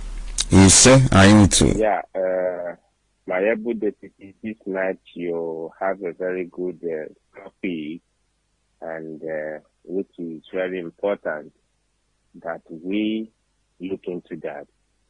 I'm glad because yesterday we touched a little bit part of the issues facing us as a people and the challenges we are encountering on this very struggle. And we made mention of those representing us there, those terrorists in the government houses from Biafland. Now, this night, I just want to push my own contribution that the problem also we are facing as a people. We Biafran, we are facing only two problems. One are the politicians, and second one are those people they call the men of God. And for me, I don't even feel comfortable calling them that, because when you call them men of God, so we are what in that case? Are we not the men of Satan or children of Satan or what? They are the only one holy. They are the only one to be called the men of God. So that they are ordained. They are ordained. To me, it doesn't make any sense. That's what they are called anyway. And for people to understand it, I have to use that same expression. And he asked them, "Who do you think I am?" Every other disciple was saying what they think. Some people say that he is the John the Baptist, and a lot of them were saying different things. But Peter said that you are the Son of God. Now, and Yeshua concurred with Peter. He said that this thing you said, you didn't say this by your own, but you have the revelation came from Almighty. This is in Matthew 16, verse 13 to 20. Now, look at this. You see, Yeshua accepting, agreeing with Peter that he is the Son of God. Now, then the people we have today as the operators of Christianity and pioneers of Christianity in Africa and more especially in Nigeria are now men. That means they are even greater than Yeshua. Yeshua concurred with Peter that he is the Son of God, but now in the Jew, those ones there are now the men. Why Yeshua is Son? So, this is the high level of brainwash. This is the major problem our people are facing. These guys, they brainwashed our people. They brainwashed us to the point that we cannot even know our left from our right. My brother, there is nothing wrong with Christianity, for avoidance of doubt. It is people who are practicing it that has the problem. And I'm talking about the killings that people are not responding to. Is this. If the church goers stop backing them by offering, you see these guys, most of them will start talking. Because we are the people, are the instruments of what they are today. That they are millionaires, they are billionaires in foreign currency, is we that made them. It's from the offerings of the poor masses that are even unable to pay for their kids' school fees.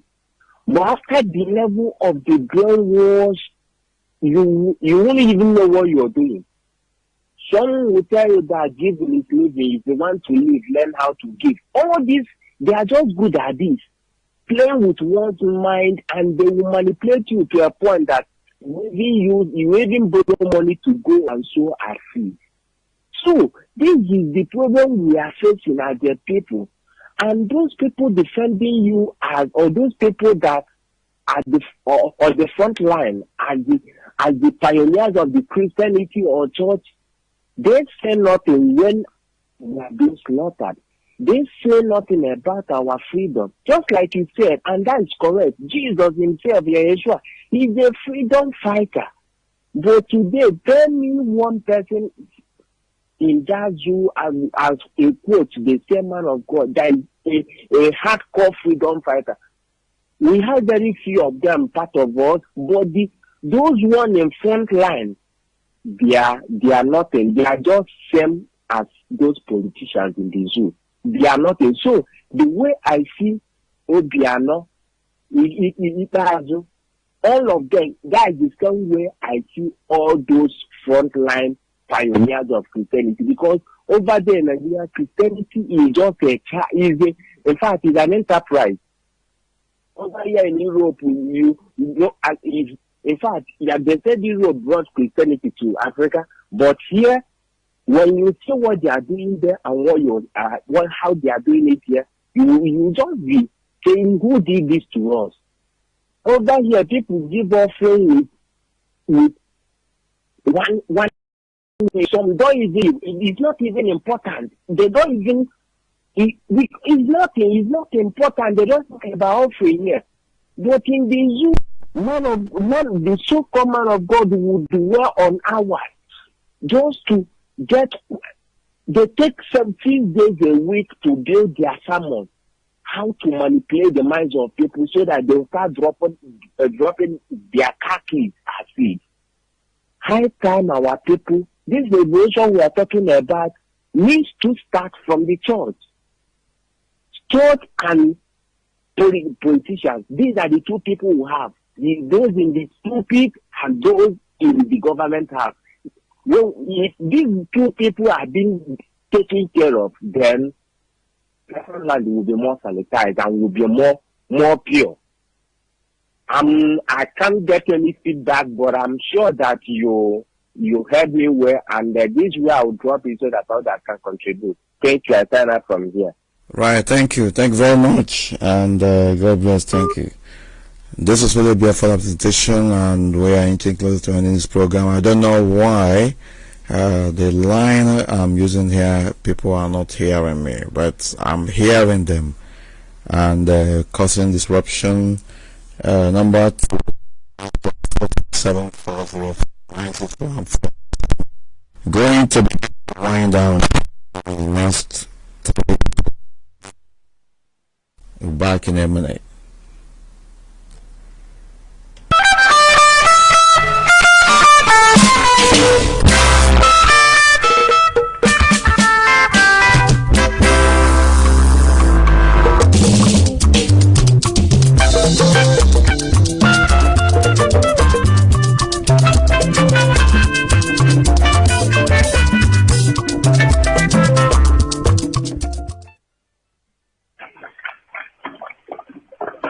Can you hear me? Can you hear me? Can you hear me? My goodness. Can you hear me? I can hear you. Hello? Hello? It's so good. Can you hear me? Hello, can you hear me?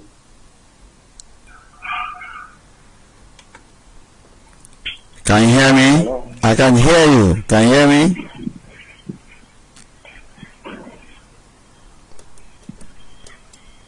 what the stronghold for connection.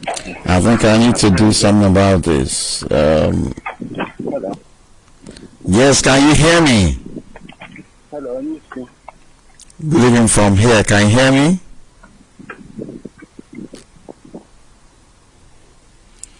We're going to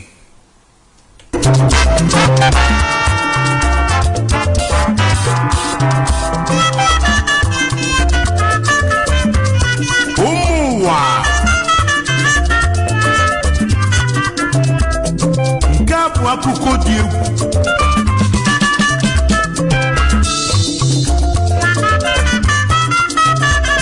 akụkọ maka onye eze na ugeze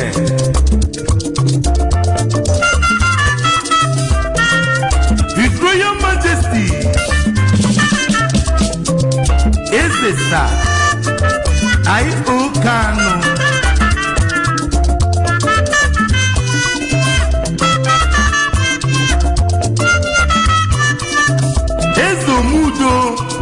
one Ekukutu na Faruku Ibeko onye eze nwere siri n'obi ọma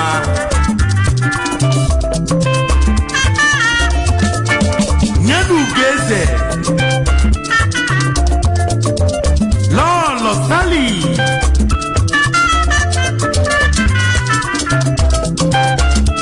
Wanyoma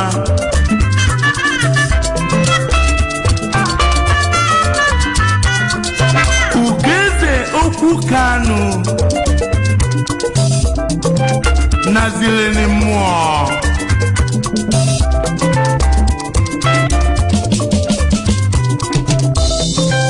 The greatest joy of a successful man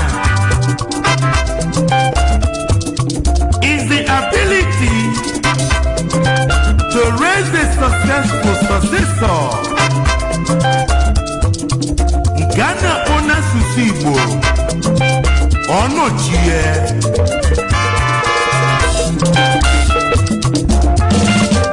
Shiba Shiba Shiba Odeni Buisuchi. Right, welcome back. Can you hear me now? Let me just find out. Can you hear me?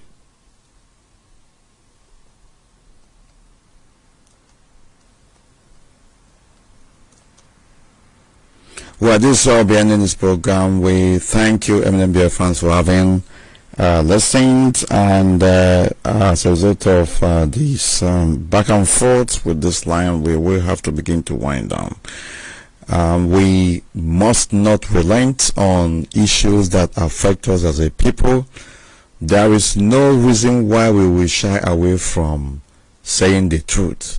We are facing existential threats, and those who are supposed to speak up and to act are indeed looking the other way, and we must have to not shy away from such responsibility of calling evil what it is. And until they repent and take on a new leaf or turn a new leaf, we are not going to relent. We are not going to capitulate until total freedom is achieved. Once again, this is the much we can take on this program. This is sincere time 4 at this particular point in time. Sign off. Thank you very much. Good night and God bless.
n'ụwa niile.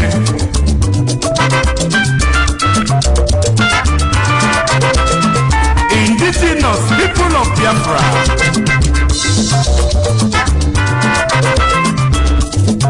Anang Soyano.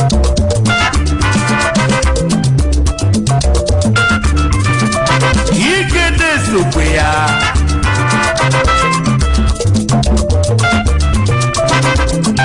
Ishekili Dinia.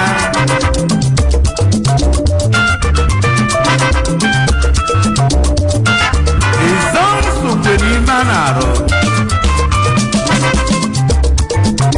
Igbo niile dịzi n'ibe a na-alụ.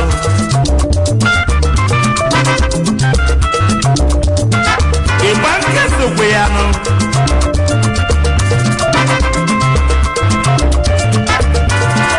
Ibibio dịkwa n'ife a na-alụ.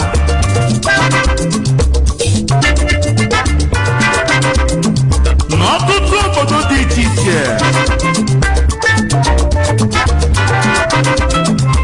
Ọkwa anyị bụzi n'ụmụ Biafra. Zoba, zoba, zoba, zoba, zoba, zoba, zoba. Oyi! Ọjọlọjọ! Bongo!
On air, on digital satellite, 24 hours a day.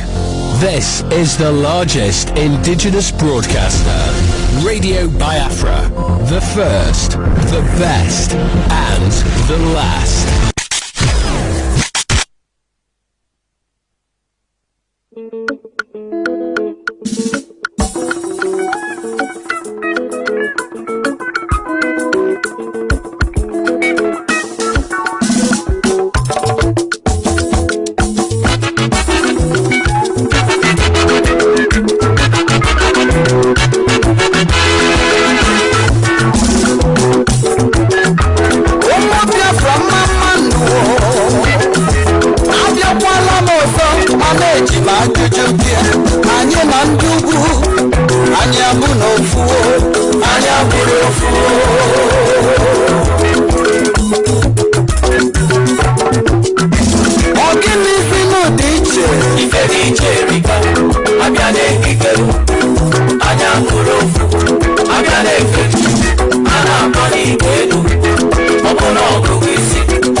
Anyị nwere nsọ, ala Biafra na nsọ ya nsọ.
mmụọ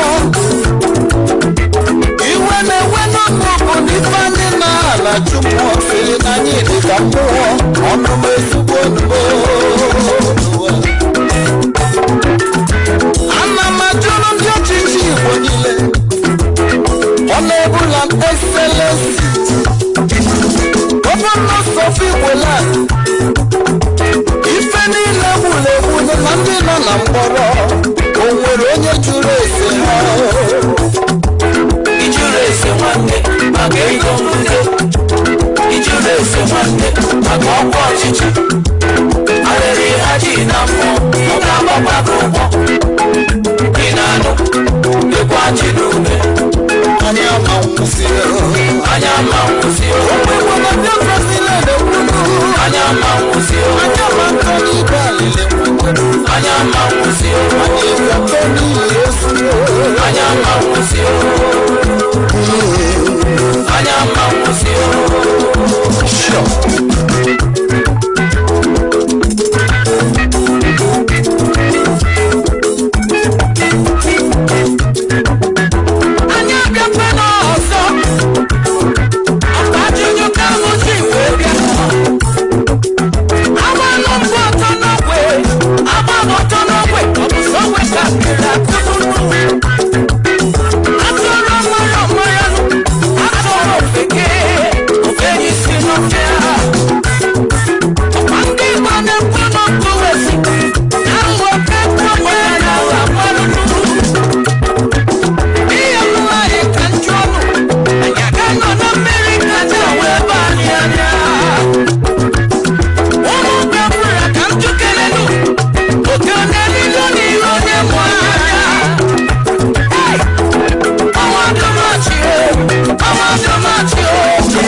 na mụ yiri mmụọ